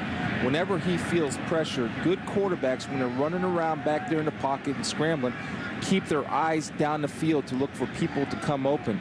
Marcus's eyes drop and look at the oncoming defenders. You got to periph and see everything, and that's one thing that will develop with time. You know, even when Stone has enjoyed success today, it's been a rough going of sorts. Whoop, whoop. A knee brace might have gave out a little bit. Good recovery, though. I didn't see it. Good save. Give him an 8.5 on the landing. Third down in inches. Well, this is a massive offensive line of North Carolina State. And this is a battle that they got to win. And the one thing I always talk about, low man wins. Whoever has pad level, stop penetration. Coming together with good chemistry in the last 4 games. They'll run the lead ISO play, and Tony Baker gets the first down, the freshman, but there's a flag down on the near side of the field, so hold on 1 minute. Put Dre Moore in there at blocking fullback, big defensive tackle for North Carolina State. Jackson made the stop on the play. Offside.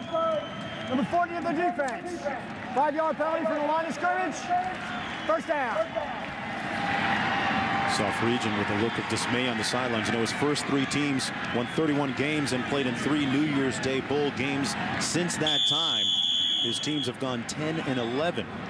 There's been a precipitous drop-off. But a win today would put them back in the bowl picture and get the program back on track. First down and 10 for North Carolina State. Hill in motion. Brown is brought down after a gain of about 2 yards on the play by Dequel Jackson. That's a nice job of scheme by freeing Dequel Jackson up. Is what they'll do is they'll blitz somebody through the hole, the pulling guard, the guy that's responsible for Dequel. See the blitz coming right there? That's Hamilton coming through, and Dequel's untouched, and he'll run him down.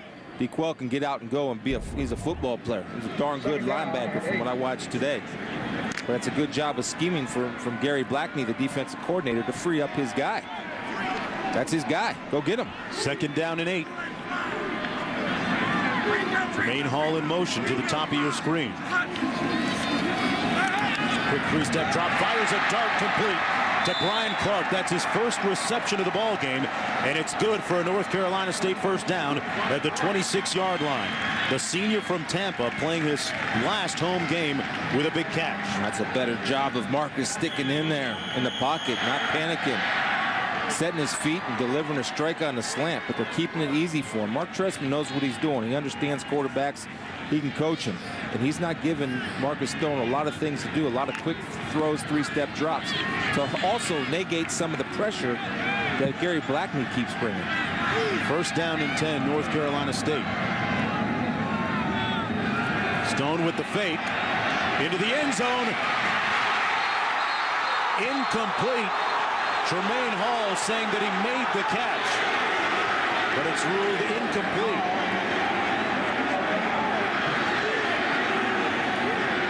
Tremaine Hall laid way out to try and get that. You see right here, Tremaine Hall going to try to get it. He's got the ball.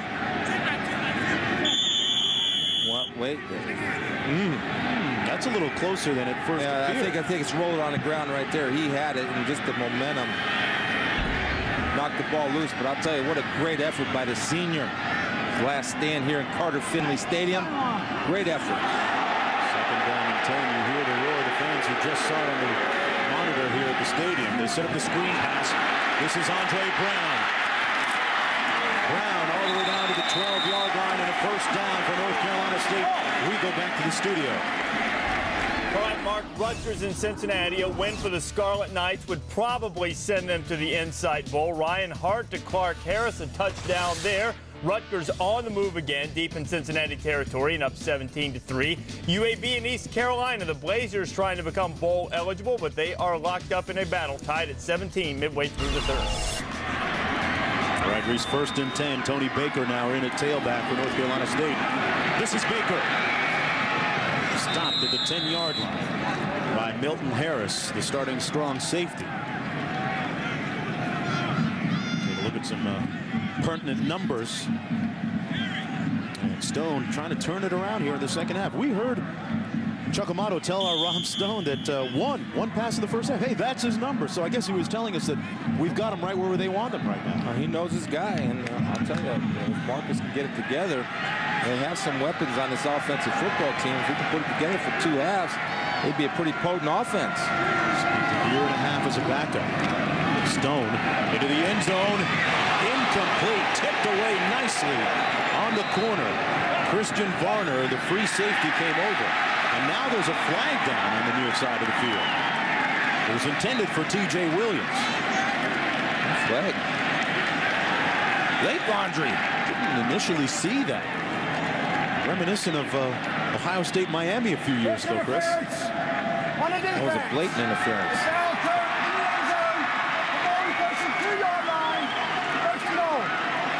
Appeared as if the umpire may have had a little trouble pulling it out of his back pocket. Well, first of all, let's see if this is interference. That's a good job. Nice center field speed turn. Oh, he had the arm around him and back.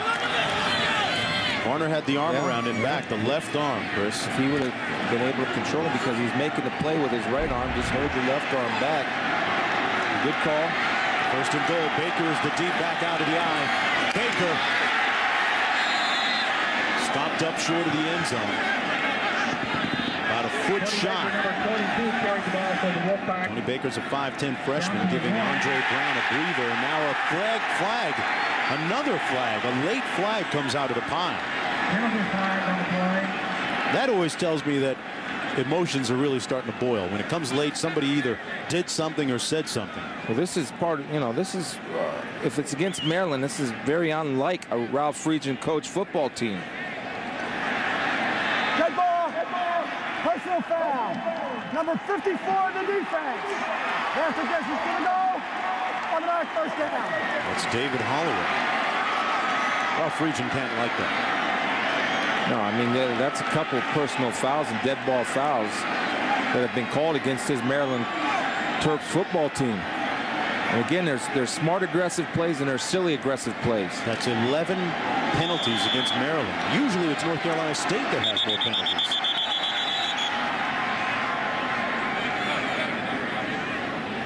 We got another whistle down to the field. Yeah, but Maryland has been penalized 11 times for 74 yards today. North Carolina State just 5 for 39. As a player, you have to recognize how the officials are calling the game. And this particular officiating crew is calling tight. And so you have to recognize that as a player. There's a correction on the penalty. It's a dead ball unsportsmanlike on number 54. That does not result in an automatic first down. It'll be second down.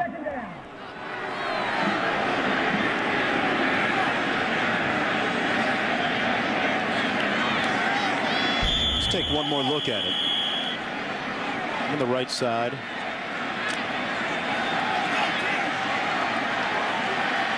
The ref gave him a little push. Ref's dressing him up. 10-1. Baker stopped up short again. And it'll be third down and short coming up for North Carolina State. Well, they're lucky to get the ball back where they had in the line of scrimmage. North Maryland sells out with the blitz off the corner. And the player flying in there didn't do a good job of putting his head in front of the ball. Baker just ran through the tackle. Andre Brown has been the guy for most of the game, but right now it is Tony Baker's show at tailback. Brown is the bigger of the two tailbacks. 10th play of the drive. And they didn't make it. Penetration. No signal yet, and they're going to spot it short of the end zone, which will bring up a fourth down now for North Carolina State. And Chuck Amato faced with a huge decision with 5:12 to go in the third quarter. And that's penetration on Maryland's defensive line of not only getting lower than their guys, but getting penetrations low. Watch the white helmets sneak out there in the backfield. See white helmets popping out there? That's penetration. Anytime you get that kind of penetration, knock the feet out of Marcus Stone, then have your toppers come over the top. Excellent goal line defense. All right, fourth down, they're going to go for it. One of the definitive plays of the drive of the game coming up. Yeah, this is a wolf or a kitty cat. Which one are you going to be? Stand up and choose. Baker over the top and touchdown.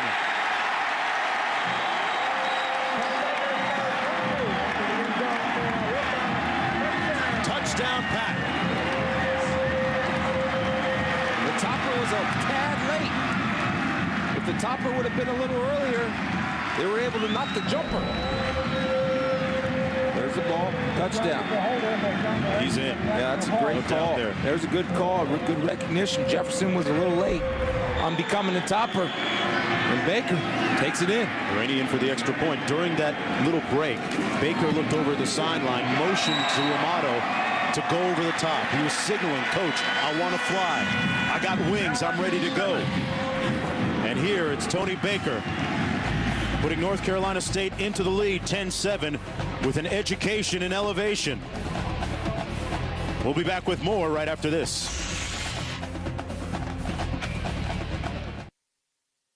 Tony Baker with a touchdown a few moments ago to catapult North Carolina State into the lead.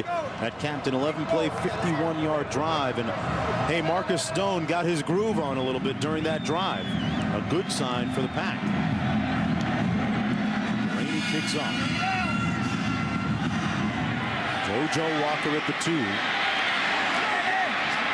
Walker found a nice little alley for Maryland all the way out beyond the 30-yard line. And ABC Sports has a great lineup of regional college football for you. Virginia against number 10 Miami with a lot at stake in the ACC. Oklahoma State, Oklahoma.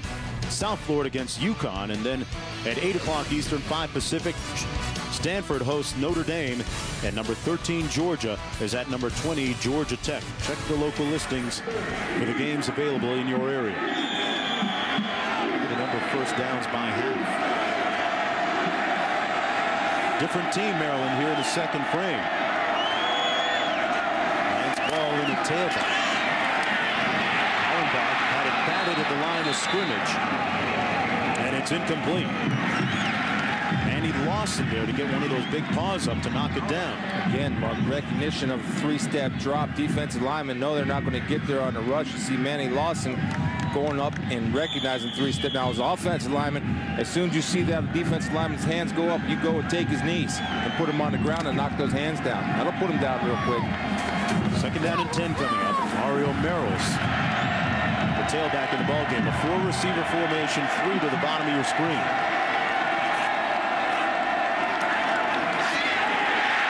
got him in a blitz, and Stephen Tulloch brought down Merrills.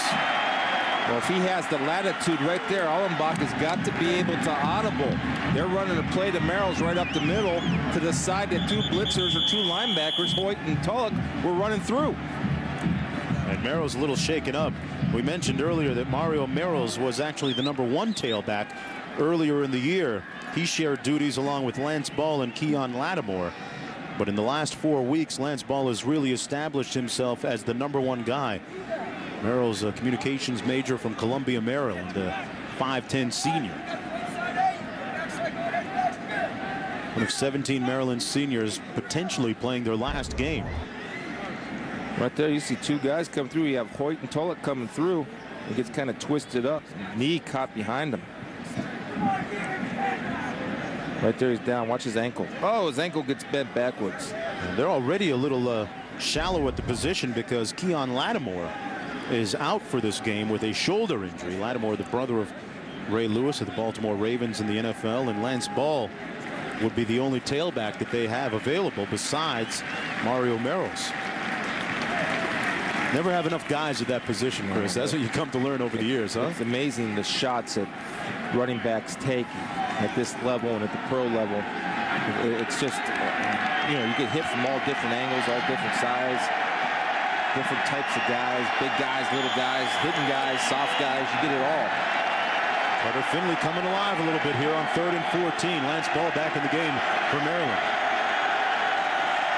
NC State defense doing a great job today. Just 27 yards allowed rushing.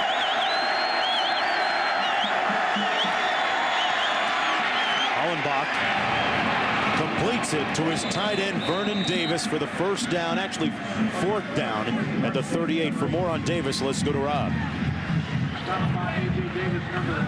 Rob? Wednesday, Davis was named one of 3 finalists for the Mackey Award given to college football's top tight ends. Coach Friedgen has had some talks with the junior about leaving school early. In fact, he had an hour-and-a-half conversation with his grandmother just last week. Main advice he gave him, take your time, see who else comes out. If info comes back saying he's a first-round guy, Friedgen says, let him go. I'll tell you what Mel thinks a little bit later. All right, Rob, on 4th and 2, Bob rushing to punt. Gets off a booming spiral all the way back to the 10-yard line. That's where it drives Tremaine Hall. And Hall is brought down at the 20. 52 on the punt, 11 on the return. Back to Rob on Davis. Jonesy, I had the opportunity to talk with NFL draft expert Mel Kiper today about Vernon Davis, and he was downright giddy to have a conversation about Vernon.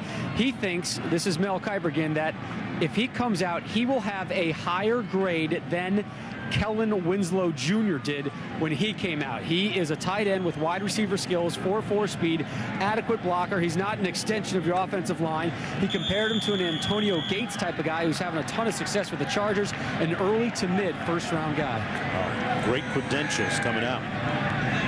If he comes out as a junior.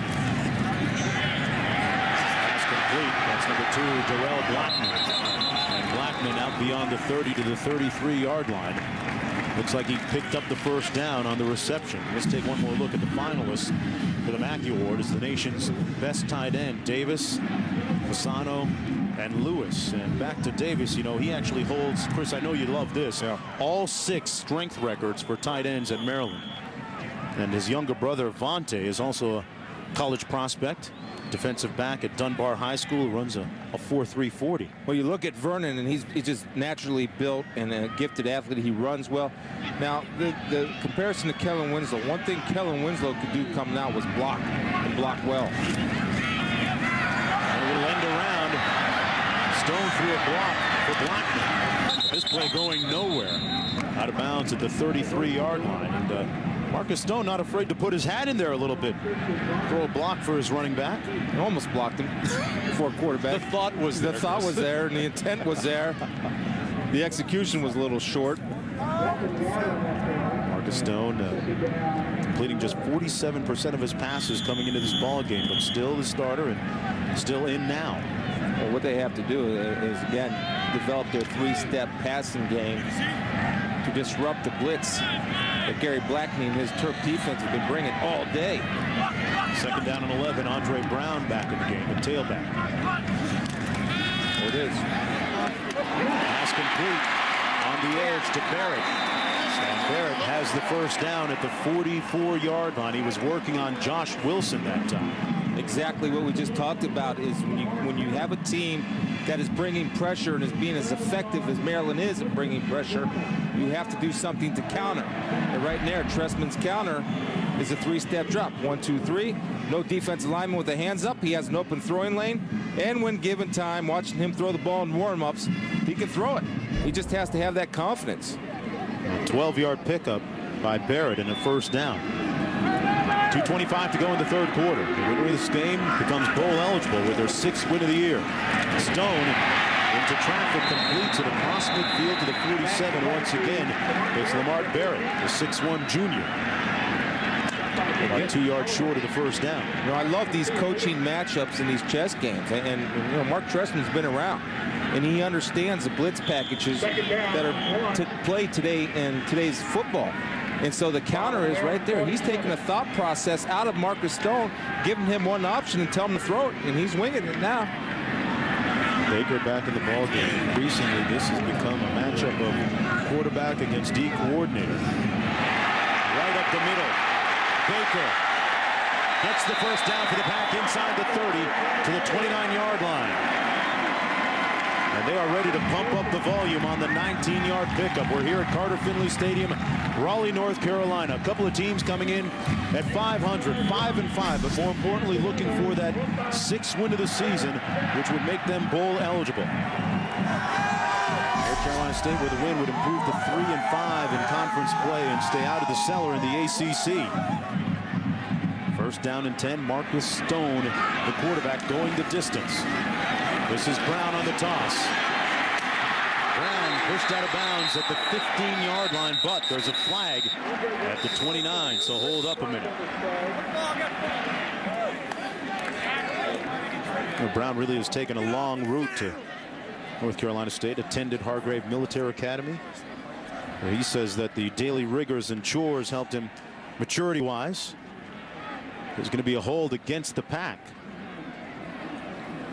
He's got his red marker out. Coach Amato. And this puts North Carolina State in a tough position. Holding. 15 in the offense. The 10-yard penalty will be enforced for the line of scrimmage. Remains first down. It's against John Richter. Yeah, they come up and run a quick count. You see Richter right there. See the hands on the outside. If you get your hands inside, you got a chance. And if you feel like the guy is moving upfield on you, cut him. Go from high block to low block and take his feet. Without his feet, he can't run. Take his feet out. Puts the ball back at the 39. Time winding down here in the third quarter.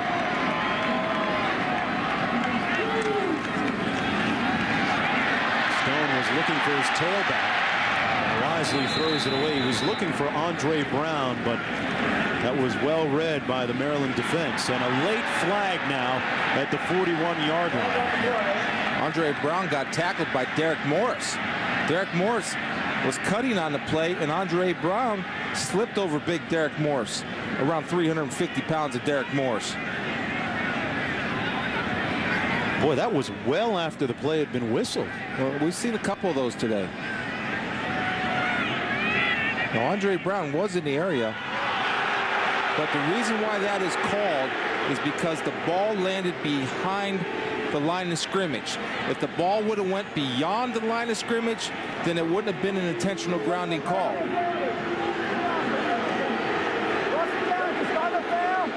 Second down.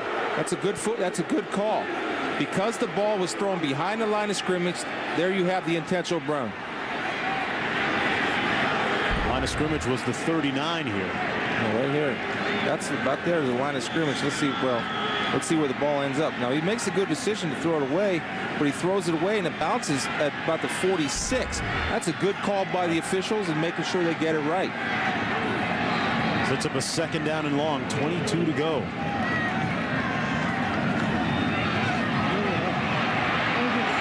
And Stone is sacked back near midfield at the 49-yard line. 95, Conrad Bolston made the stop on the play for Maryland. Coaches say he's the steadiest defensive lineman this year up front, week to week. Also the most experience, comes up with the sack.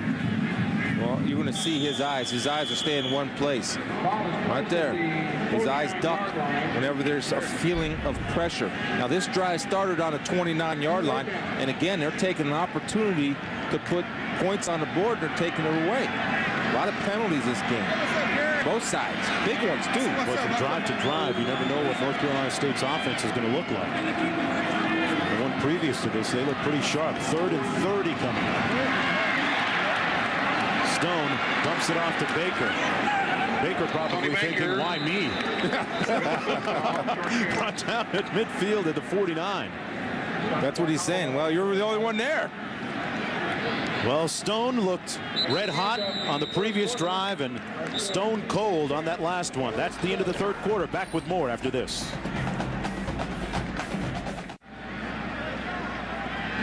During the last commercial break, quarterback Marcus Stone, his voice intoning passionately to his teammates to get this party started.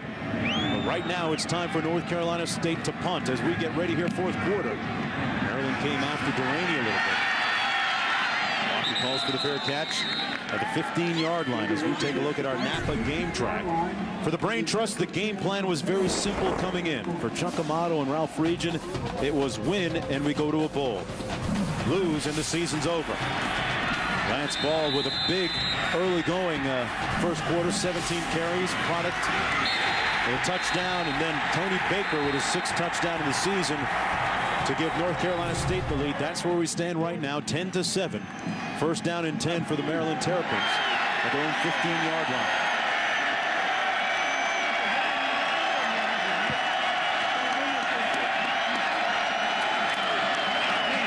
North Carolina State has flipped the switch here in the 2nd half. Possession-wise, is a nice run that time by Lance Ball.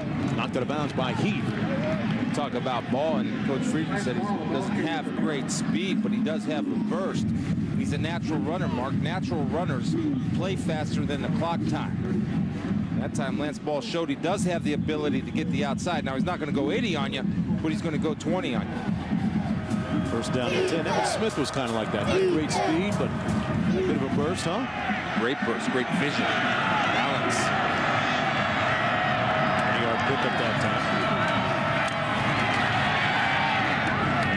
Complete to Vernon Davis. And Davis will not go down without a fight. That is typical Vernon Davis out near midfield. If you remember the play against Clemson, it took 5 Tiger players to bring him down. They didn't tackle him until one of them dragged on one of his dreadlocks coming out the back of his helmet. Yeah, well, he's a thick lower body kid, too, so when you hit him, you kind of just bounce off of him.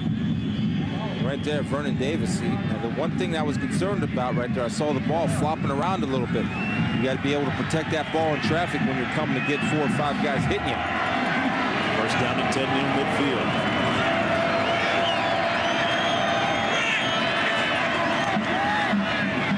Bach hands it off to Hall.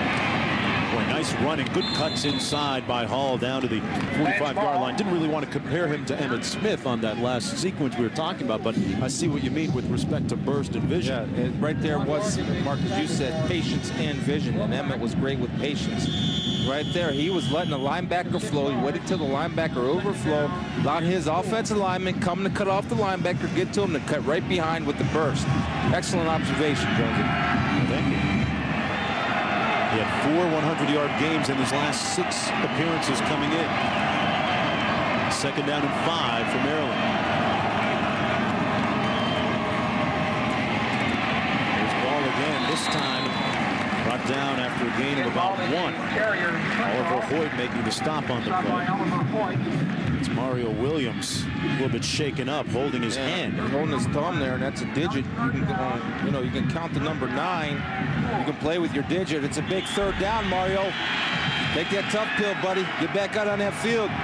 Does a good job of tackling. His thumb's hurt, but it's 3rd and 5, 4th quarter. Could very well be your last game here. Team needs you. Come on. Everybody ready to man up on 3rd and 5. Hollenbach under heat.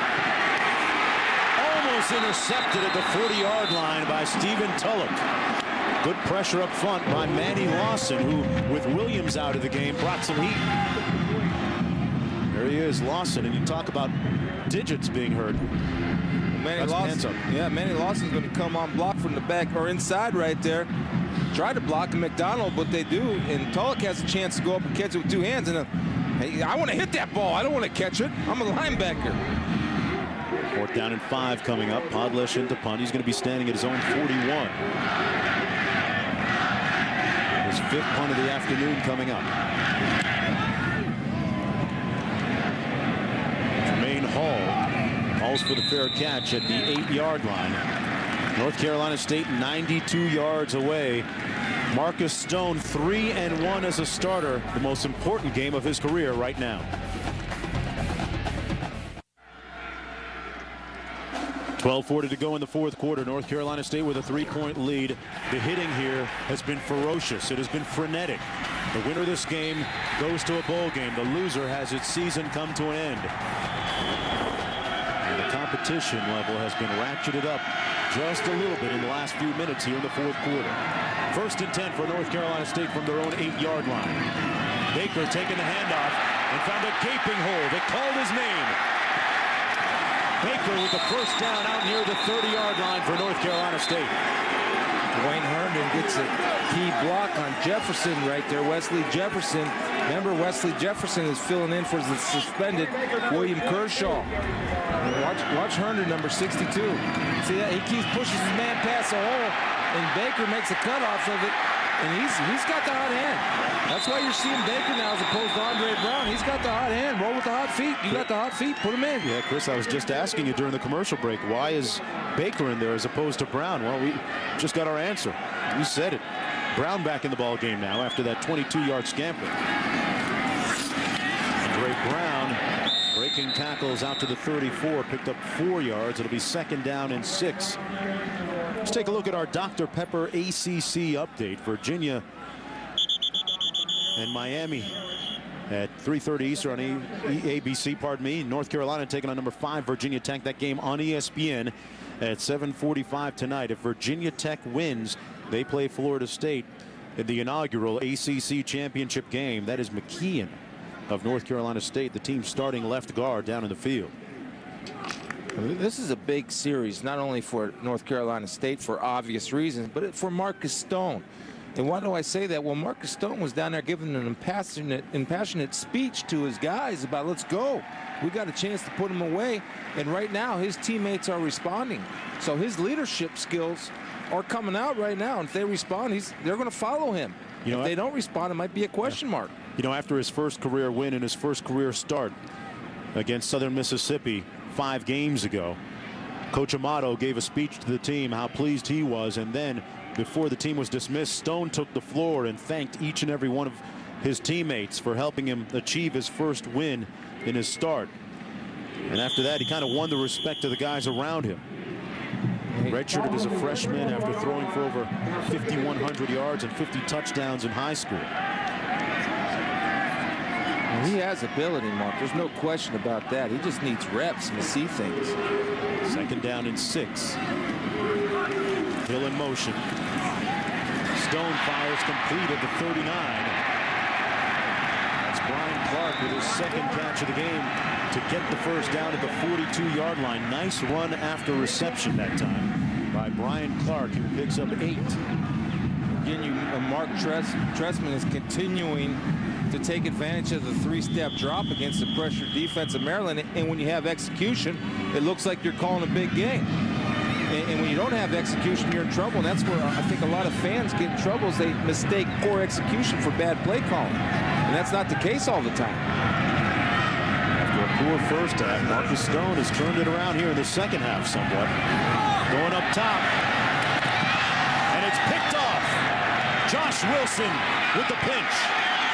Got the numbers, too. And looking for a few blocks. Wilson brought down to the 43-yard line, but there's a flag back around the 20.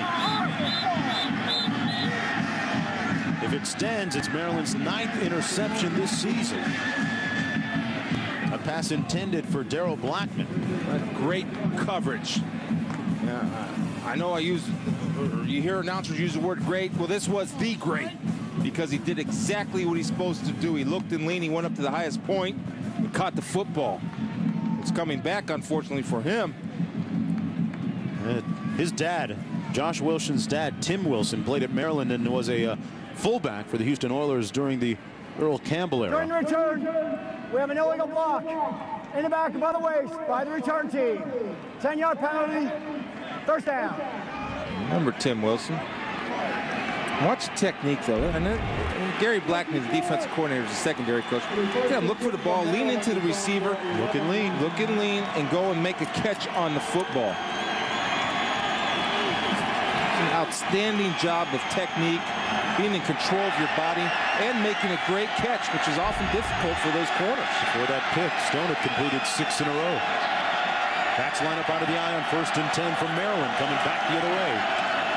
Hollenbach sacked back at the 9-yard line by Mario Williams. Nothing wrong with his fingers. He got a grip on the quarterback. Thumbs up, Mario.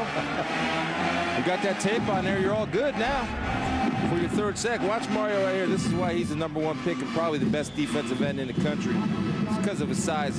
Oh, that Reggie Hump. He hit him with the Reggie Hump. He got him going up one field, took his right arm under the armpit of the offensive line and humped him. Good Reggie Hump. Reggie White, of course. That was the Reggie Hump. Reggie made special move. That. Yeah, special move. 2nd and 12. 4-receiver set. Hollenbach underneath. Complete. Vernon Davis. You're not going to tackle him strictly with your arms. Davis out to the 25 to get the first down for Maryland. And a fruitless attempt at tackling him by the caller. He picked up 16 yards. Well, Vernon Davis is running away from defensive backs, too. You're trying to play man-to-man on Vernon Davis and Tulloch right there. And what Tulloch does wrong is the linebacker, he looks back at the quarterback at first running. Then you try to arm tackle him like you said, Mark. You can't. He's too much of a load. One of 3 finalists for the John Mackey Award is one of the nation's top tight ends. 1st down and 10 for Maryland. A little bit more breathing room as we approach 10 minutes to go in the ballgame. Little jailbreak screen incomplete, intended for JoJo Walker. And for more on Davis, let's go back to Rob. Well, Jonesy, we have a flag on the play here too, but several times today we've seen Davis carry a load of tacklers with him. Well, Ralph Friedgen and the rest of the Maryland staff a little bit worried about it because they're saying the referees sometimes have the slow whistle and guys keep piling on, and they're telling Davis, hey, Vernon, you got to recognize when the play is over and just kind of bend those knees and go down. It's tough to take the fight out of the player. Yeah, it's nice to have to. Downfield, number 63, 5 yards to the line of scrimmage. Remains first down. Well, we got to see where this ball is thrown, because if the ball's thrown behind the line of scrimmage and there's no ineligible downfield. Vernon Davis is down there taking a knee right now. A little shaken up. We're going to talk about his chassis, his frame. You look at his numbers, 5 for 75. Let's take one more look at the pass and whether it's behind the line of scrimmage or not. The line of scrimmage is 25. There's the ball. See, that's behind the line of scrimmage. So in screen passes, I was under the impression that you can go downfield and block on screen passes.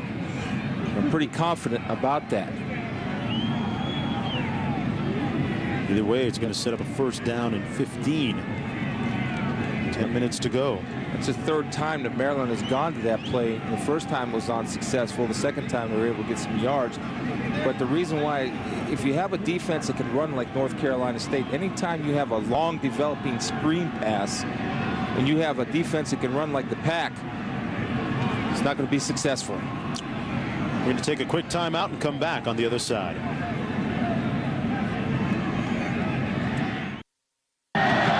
Vernon Davis leaving the field moments ago under his own power. And Maryland with the ball, courtesy of that interception by that man, number 4, Josh Wilson. 1st down and 15 from their own 20-yard line after the penalty. Bringing 4 right here. Right there. And Doc out of the shotgun. Had a double clutched and got picked. Hudson. Touchdown. A calamitous mistake by Hollenbach.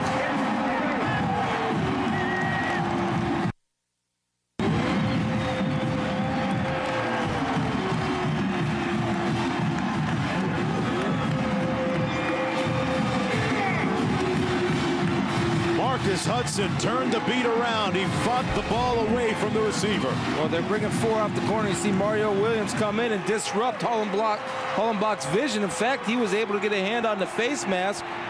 Unintentional, of course, and that's Hudson. Fighting for the football, fighting for his opportunity and shot, and taking it to the zone. It was Marcus Hudson that was penalized a couple of times earlier today.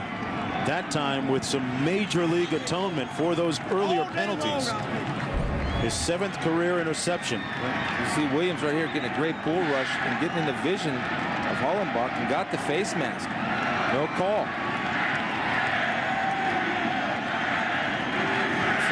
It's a great job of Mario Williams coming now. He's got to be able to let go of that face mask, but getting a hand in there, and that it very easily could have been a call. Missed by the umpire and the referee who were responsible for that call. The pass was intended for Melendez, and Hudson, the team's best cover corner, made the biggest play of the game, arguably, so far for North Carolina State. With 9:50 to go in the 4th quarter, the Pack on the verge of taking a 10-point lead should they add the extra point. Maryland has won 4 of the last 5 against North Carolina State, but in those games, it's been decided in the final minute of regulation or overtime, so plenty of football to go. But Marcus Hudson with a deciding blow moments ago. Great anticipation, giving the Wolfpack the lead. ESPN's College Football is presented by Nokia. It's more than just a phone. It's your life in there. Nokia. And in part by the Acura MDX with electronic 4-wheel drive. And Dr. Pepper and your local Dr. Pepper bottler. Dr. Pepper. One taste and you get it. Carter Finley starting to rock a little bit. North Carolina State leading by 10 after that interception return for a touchdown by Marcus Hudson. Here's JoJo Walker trying to answer back. Walker piled up and stopped at the 26-yard line. Big job ahead. Sam Hollenbach, how does he respond after throwing that pick 6? And remember, though, the last time here at NC State, Maryland trailed by 14 points midway through the 4th quarter. They scored 2 touchdowns, missed an extra point on the second one, eventually winning on a 23-yard field goal. They got to give some help in blocking big number 9, Mario Williams, who got an assist on that interception by getting a hand in the face of Hollenbach. Back working out of the shotgun. A safe handoff to ball with nowhere to go. Presley makes the stop. Let's go back to the studio. All right, Mark, both Boise State and Louisiana Tech have hopes of getting a share of the WAC title. Of course, Fresno State needs to lose. This is Boise State on the road. Jared Zabransky to Brad Lau. He'll get it in there, and the Broncos on top, 7-0 early in the 2nd quarter. Surprisingly, a low-scoring game there. Ball at the 21-yard line, 2nd down and 14.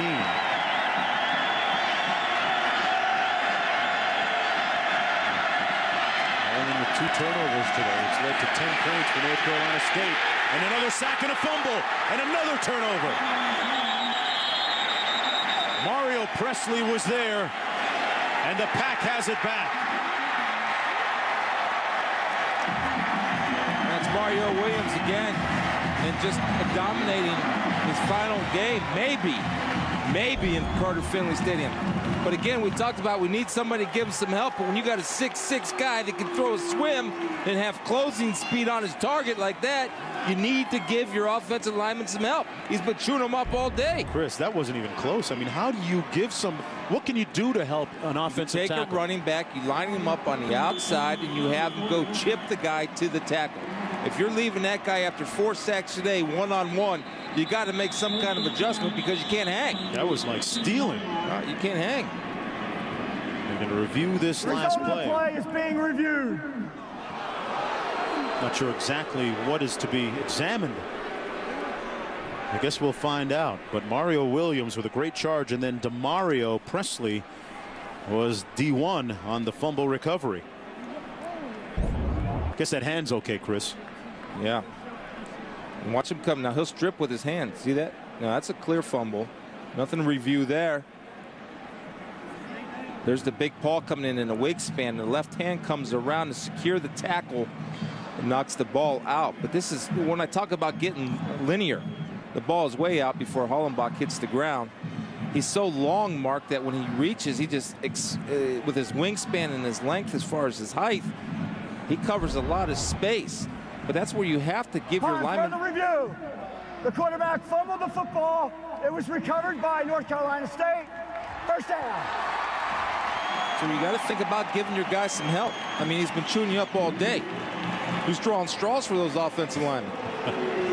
Look at those numbers by Williams. 8 tackles, 4 sacks, 5 for loss. That is a stat stuffer. And Hollenbach, 2 consecutive turnovers now. The interception for the touchdown and now the fumble.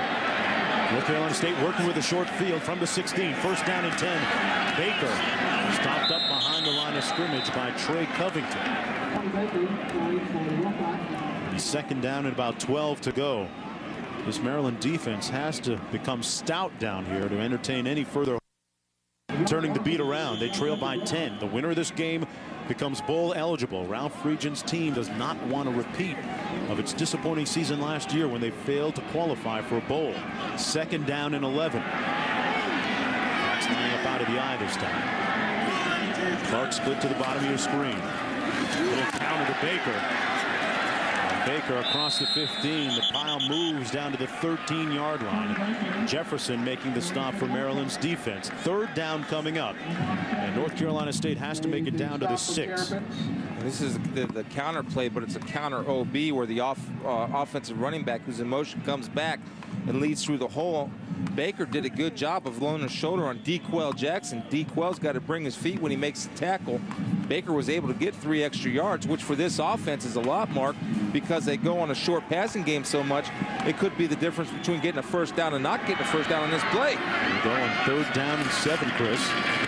Baker initially hit in the backfield and stopped up short of the 10-yard line. His forward progress going to be marked around the 12, in between the 12 and the 11. It'll be fourth down coming up. Covington once again making the stop on the play, and in comes Deraney to attempt another field goal for North Carolina State. Now, it's clear to me that North Carolina State's saying our defense is better than your offense, Maryland. We're going to make this a 2-touchdown game, and they play close to the vest. Very conservative on that opportunity. Well, the winner of this one goes to the bowl, and should North Carolina State hang on to win, it would be their first home win in 7 tries. He made one earlier from 38. This one coming from 30 yards out. Deraney.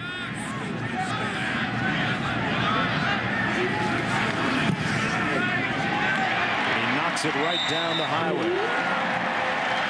It's now 20-7 with 6:44 to go in the fourth quarter. Let's take a look at our Nokia moment in time. As Chuck Amato takes a peer through those sunglasses that he customarily wears. Big pick that time by Wilson. Josh Wilson with an outstanding picture and a portrait of great defense. Nokia moment in time. 20-7 with 6:44 to go. I'm Mark Jones along with Chris Spielman and Rob Stone down in the field. North Carolina State able to find its mojo a little bit here in the second half. And on the verge, should they hang on to end their losing streak at home here at Carter Finley. Well, that's amazing. 6 conference games. Wolves are howling too. Feeding time. Hear that in our sleep tonight, partner. Yeah. And that's defense. Defense down there howling. That's the Wolves. I want to know who's going to be the lead wolf. Mario Williams is lead wolf. He's taking control of that pack, man. Dominating. You know what they say, Chris? Unless you're the lead dog in a sled dog race, the view never changes. There have been many leaders that have merged today for North Carolina State. Williams among them. Meanwhile, the frustrations written on the faces of the Maryland places across the way. You have to ask, with this passing game struggling like it is, how much does Maryland miss suspended player Derek Fenner? That's a great point. Walker. He come out of the end zone. Run a little reverse. That's Davis, Vernon Davis, the tight end, put his hat down and makes it out to the 25 as we go back to Reese. All right, Mark, it appears that the State University of New Jersey is enhancing its resume for an Insight Bowl bid. This is Ray Rice against Cincinnati. Oh, plenty of opportunity in front of him. Get a little wind sprint in, 58 yards, and maybe going to spend some holiday time in the desert. Maybe 30-3. Rutgers has the lead. Greg Schiano getting things going a little bit at Rutgers. Former defensive coordinator for Larry Coker down at the University of Miami. There's Big Mario, star of the day so far. He has got his ears pinned back and ready to fly. Hollenbach has a man up top and overshoots his receiver. Incomplete, intended for his roommate, Danny Melendez. He had him, too. He had him wide open, beating the man-to-man coverage. The aggressiveness of Steve Dunlap's defense is not stopping. Melendez, the team's second leading receiver behind Derek Fenner, who's suspended for this game. Sets up a 2nd down and 10 now. It's been a tale of 2 different halves for Hollenbach. That 1 interception leading to 7 points the other way. On 2nd and 10. Pass complete out to the 32-yard line. It's number 17, Danny Akendo, brought down by Stephen Tulloch. And the clock now is a factor in the football game. Maryland has 3 timeouts left, going to their hurry-up offense, and they might be in 4-down territory now, so it depends on how he calls this. Hollenbach can run. Has some time. Complete to Davis. Davis tiptoed out of bounds at the 45-yard line. Another 1st down for Maryland out near midfield. Let's go downstairs to Rob. Well, Jonesy, just a few moments ago, you're talking about the frustration on the Maryland side. Well, Vernon Davis was the picture of frustration after that last Hollenbach fumble. I turned around. All I saw was his helmet whipping across the sideline area. He got in a shouting match with one of his offensive linemen, Andrew Crummy, and had to be settled down by several players and staff members. Interesting to see how his mental focus will be on this drive. Good point, Rob. And he concentrated well enough to make that last catch, picking up 14 yards. Gotta love his competitiveness. Hollenbach downfield and incomplete at the 15-yard line, intended for Weatherly, defending A.J. Davis. We're seeing good corner play on both sides. Again, excellent position. And Hollenbach, what you might want to do now is look to run the football a little bit. You got to get positive yards. You don't have to force anything in there, but if you have a chance to pick something up with your feet, go ahead. You got time. Maryland's turnovers once again proving to be lethal. They had 3 of them today, which have led to 13 points for North Carolina State. Last week, they committed 4 turnovers in the loss to Boston College. 2nd and 10. Davis chopped down at midfield after making the catch by DeJuan Morgan. Clock running with 5:39 to go in the 4th quarter. Representatives from several bowls watching both these teams on the field today, from the Meineke Car Care Bowl, the MPC Computers Bowl, the Music City Bowl in Nashville, and the Emerald Bowl in San Francisco, as Maryland calls one of its remaining timeouts. They've got 2 left. North Carolina State with its full complement remaining. Winner of this game goes to a bowl game. They become bowl eligible with their 6th win of the season. Talked about the tie-ins with the ACC, and the Champ Sports Bowl, MPC Computers Bowl, Gaylord Hotels, Music City in Nashville, Chick-fil-A Peach Bowl, Meineke Car Care, and Toyota Gator Bowl. Looking forward to the bowl season coming up, partner. We're going to be broadcasting some 25 college football games and bowl games. That will be an incredible holiday season for all of us on the ESPN family of networks. That's why ESPN is the king of college football, Mark, and to bring coverage like we do, it's my privilege to be a part of it. But it's bowl games, people, again, complain that, oh, there's so many bowl games, but it is a reward for the kids. And even though, like, a new bowl or not a well-known bowl, it means something to the kids and the fans of that school. It is a genuine reward for these kids to go and play, and the coaches love it because it gives them extra practice time. It just lets them develop, and it's a great part of college football with bowl season. Now, if we could just add one championship game to it, we'd have it perfect. 3rd down and 6. Huge play coming up for Maryland.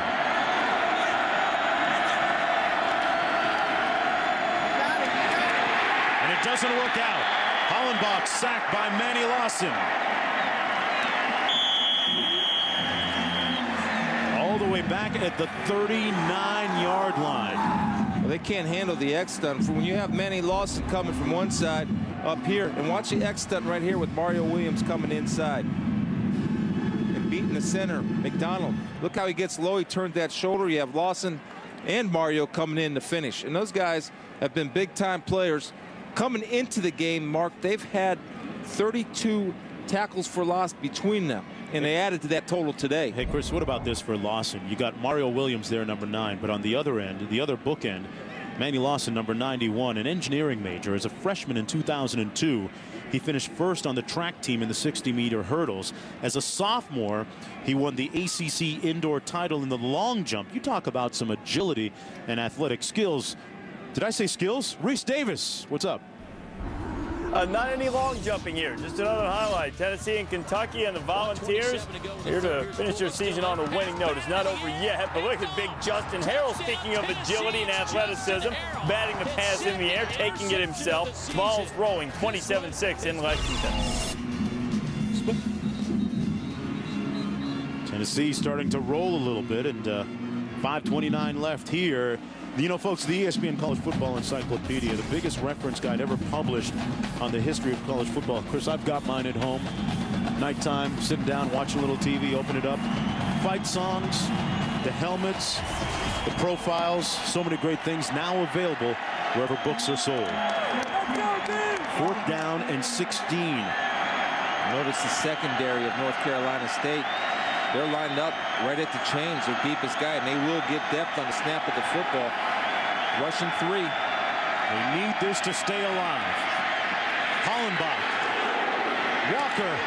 Oh, he caught it at the 29-yard line. JoJo Walker with an outstanding circus catch. Not only the catch, Mark, but the throw by Hollenbach, who gets a shot as he delivers the football. A 32-yard pickup and a 1st down. That's toughness right there, knowing that he's going to get one right under the chops. And watch JoJo Walker outleap everybody. Design throw back. It's a deep post. And watch him go into traffic. Know he's going to take a shot. Concentration, catch the football. An outstanding play by Maryland. 1st and 10 from the 29. Trying to mount a comeback. Underneath, incomplete. Danny Oquendo couldn't hang on to it. Stops the clock with 5:07 to go. And Walker with a little JoJo mojo. Look at that. You know, it's a great job of awareness and knowing you're going to take your shot. Securing the football with 2 hands so it doesn't get knocked out on contact. JoJo stepped up today. Yeah, one of 3 team captains. And Mario Williams, meanwhile, coming off the field for North Carolina State. Manny Lawson staying in there. Lawson has 9.5 sacks this season after that last one. 2nd down and 10 for Maryland. Hollenbach complete underneath. Walker on the move. Pushed out of bounds. Another 1st down near the 10-yard line. It'll be 1st and goal to go for Maryland.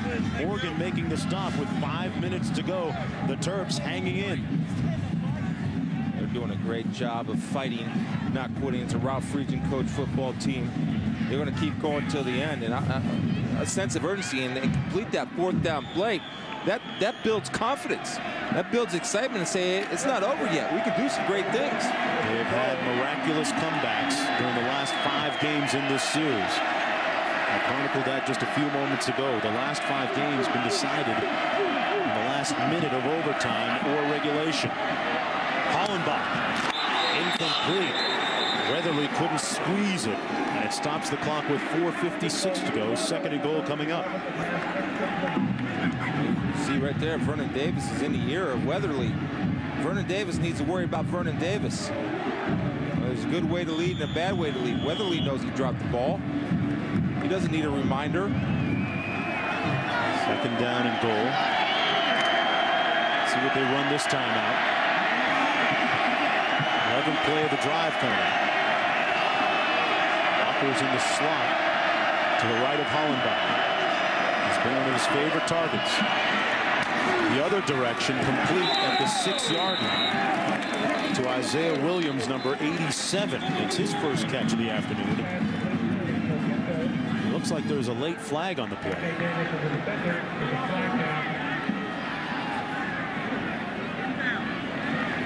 Oh, and it's against Maryland. That's a tough one to swallow at this juncture of the game. See who the flag's on. It's an interesting decision. Do you want to make it third down? If you give him second down again, what you do is you give him room to work in the end zone. The field is constricted right now. That is the 14th penalty against Maryland this afternoon. Chuck Amato knows what that feels like. Illegal motion, number 18, turned upfield. 5 yards to the line of scrimmage. Remain second down. That's Vernon Davis. Well, you're going to see Vernon Davis start upfield right there before the ball would snap. Must have gained ground, and that's the point that I was trying to make when he's in the Weatherly's ear. He needs to focus on Vernon Davis and doing his job. Now look at that. Way above their season total. Almost tripling penalty. A second and goal. Ball back at the 15. Blitz off the edge. Touchdown! And he came right back and atoned for that last mistake. Vernon Davis keeping alive the hopes of the Terps. Well, again, the target that he presents at the size and the leaping ability. And Hollenbach goes right to him. Look, that's his money man. He's going to go to the guy that he has most confidence in. And all it is a straight seam pass. The defensive back gets caught in his back pedal, but see the hips turn. And Vernon Davis going up for the nice catch. He ran right by Morgan. This sets up another compelling, intriguing finish in this series. 4 of the last 5 games between North Carolina State and Maryland have been decided in the last minute of regulation or overtime. We go back, folks, to 2000. Quarterback Sean Ellis's touchdown gave Maryland the win in double overtime. In 2001, it was this play that gave Maryland the win. 2002, Nick Novak hits a 26-yard field goal with 34 seconds left for the win. And in 2003, it's Novak time again, this time from 43 yards out. With 23 seconds remaining, Maryland winning that one 26-24. And you don't think for 1 minute that some NC State fans are thinking, uh-oh, here we go again. Well, not only the fans, but I can guarantee you this, that the coaches and the players are thinking that too. I mean, it's not been the most successful year for North Carolina State and Chuck Amato. They haven't won a home game in the conference play all season with 4:21 to go. Plenty of work ahead for Chuck Amato and Marcus Stone coming on the field soon to lead that offense. Yeah, I'm glad you bring up Marcus Stone. Marcus gave his team a pep talk down on the sidelines before the last series. They ended up throwing an interception, but now he's got to be able to control the clock and get a few first downs and force Maryland to use their last timeout. Maryland with just 1 timeout remaining.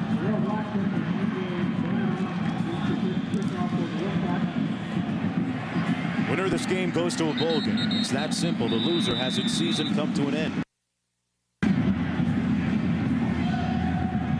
North Carolina State? Yeah. Wolfpack calling a timeout. Reason being is they want to make sure that they have a proper alignment, because they don't know if North Carolina or Maryland's thinking onside kick or non-onside kick.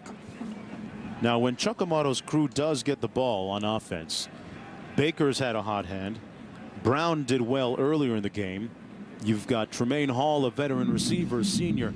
Which direction do you like to go in at this juncture of the game? Well, I'm going to go with Baker. I think Baker does have the hot hand. He's been able to pop a few longer runs. But Marcus Stone, there's going to be a time in the upcoming series where they're going to have to complete a big pass. And Marcus Stone is going to really write a script for his future here as far as leadership goes. Can he make the big play when the big play counts? Unless they come out and just pound him, Mark. But I really don't think they'll have that ability, because Gary Blackney is going to put Marcus Stone in the position for him to make the play, not let Baker or Vernon handle it. He was just 1 of 5 in the first half, and he's turned the beat around here in the second half. And look at the emotion on the other side of the field. Those Maryland defenders really amped up at this point. Vernon Davis, very loquacious, extremely vocal, very emotional. You know what? He actually came back and showed us something there, making that play for the touchdown. He is. He's got to keep his emotions in check and keep his teammates on his side.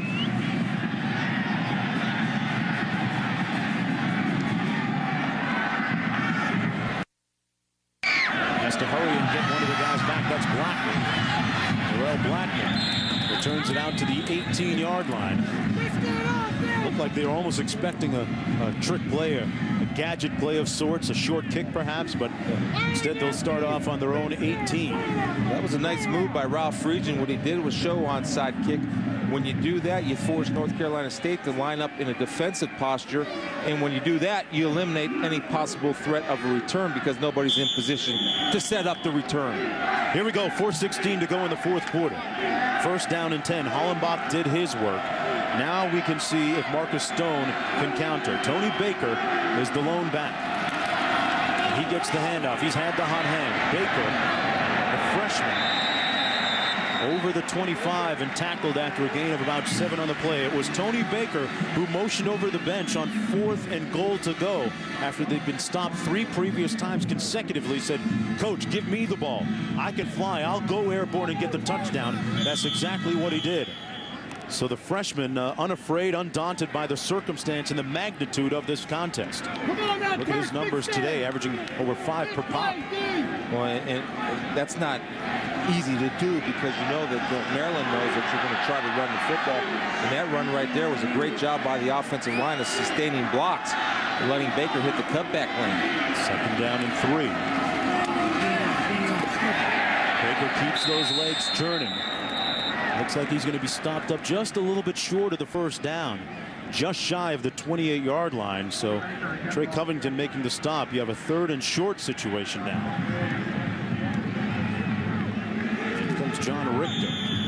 North Carolina State wants, they have the bootleg there all day. And this it would be a gutsy call by Mark Trestman, but so again, Maryland's got a blitz to stop the 1-yard run. If they want to have a little play-action bootleg here, it's there all day. NC State looking for the first down. Maryland looking for the stop. Stone may have been stopped up. Not much of a surge. And Marcus Stone might not have gotten there. It's going to be close. Remember, that line that you see on your screen is an approximation. It is not exact. They are going to bring in the chains and measure here for the first down. Good initial surge by the Terp defensive line. Marcus Stone looking to see if he may have been bloodied on that last play. And Baker tried to give him a little push from the rear side. A la Reggie Bush. Matt Leinart. Just got it by that much, by half a football.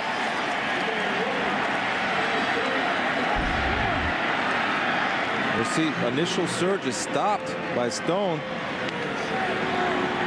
You see Tony Baker coming in there.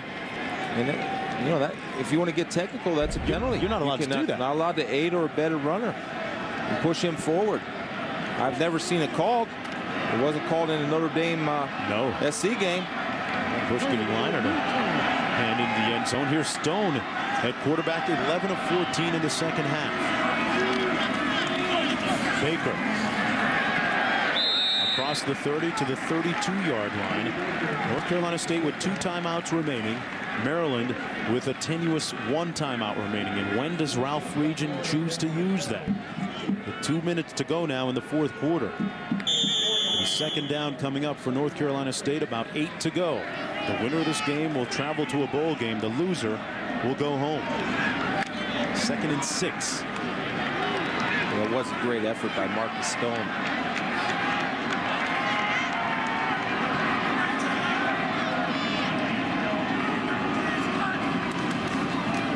Off to Baker, and Baker hauled down in the backfield at the 29-yard line. They'll lose a bunch on that play. Wesley Jefferson making the tackle. With 1:31 to go. And And Maryland burns its final timeout. So it'll be 3rd and long coming up for North Carolina State. Maryland has to hope for a good punt return and work quickly.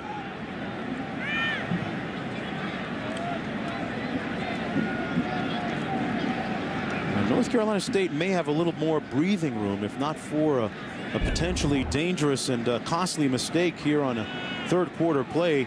They did not have their place kicker out there. John Delaney had their holder out there waiting to kneel and place the ball, but instead they elected to punt after that, took them out of field goal range, and potentially the score is 23-14 rather than 20-14. Well, that's the kind of things that do come back and haunt you. And they had 10 guys on the same page. 10 guys heard field goal team.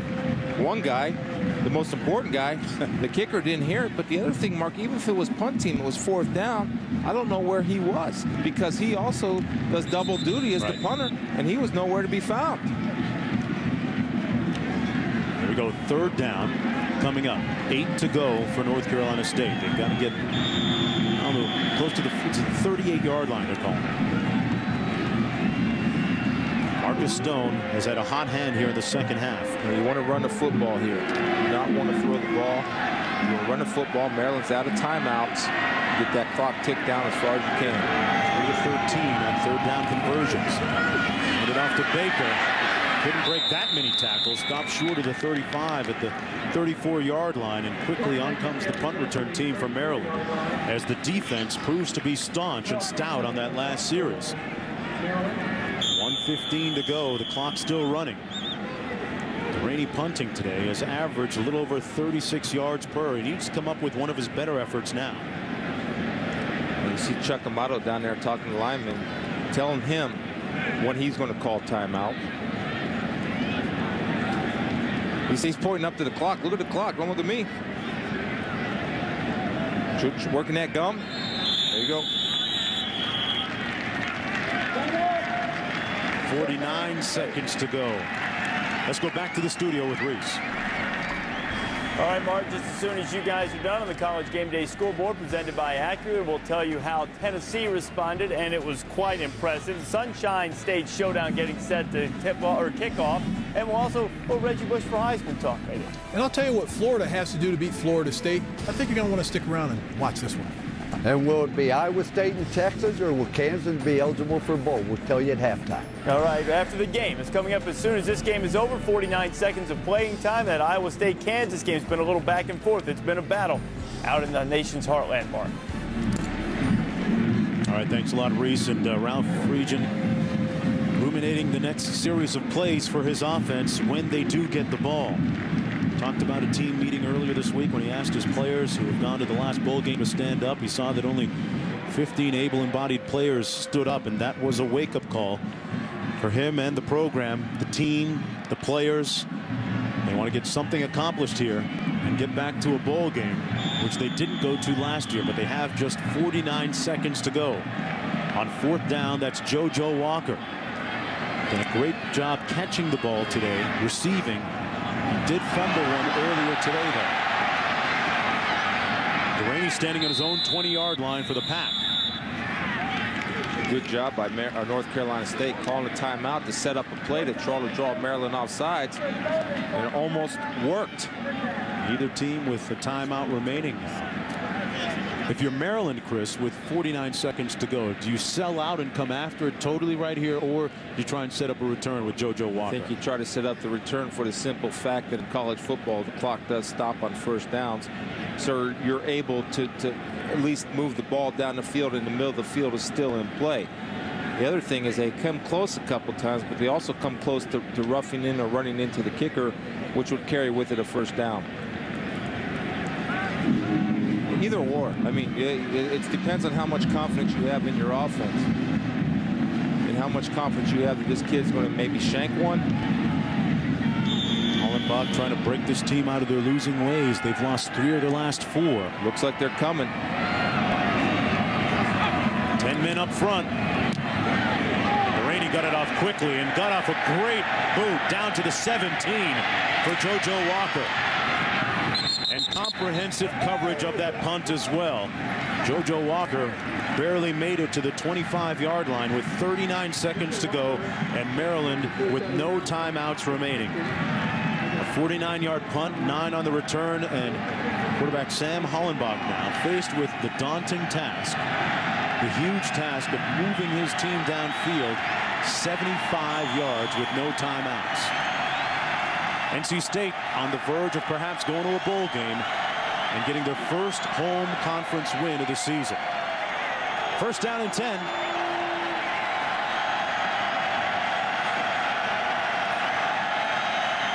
Three-man rush by the Pack.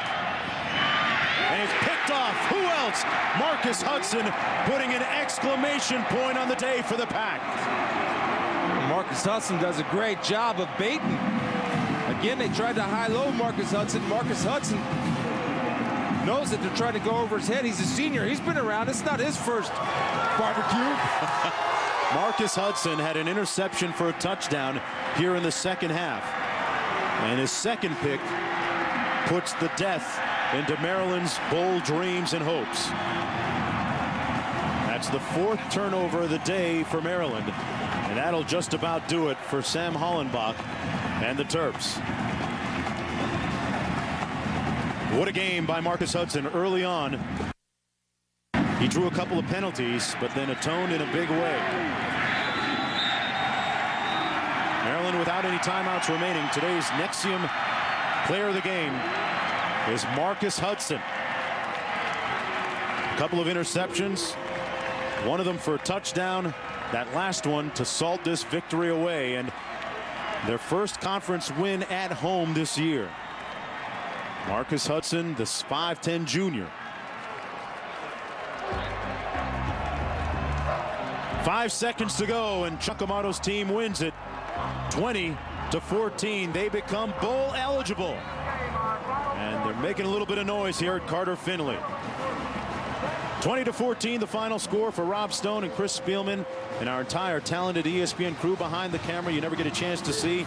I'm Mark Jones. There's been a presentation of ESPN College Game Day Scoreboard presented by Acura is up next.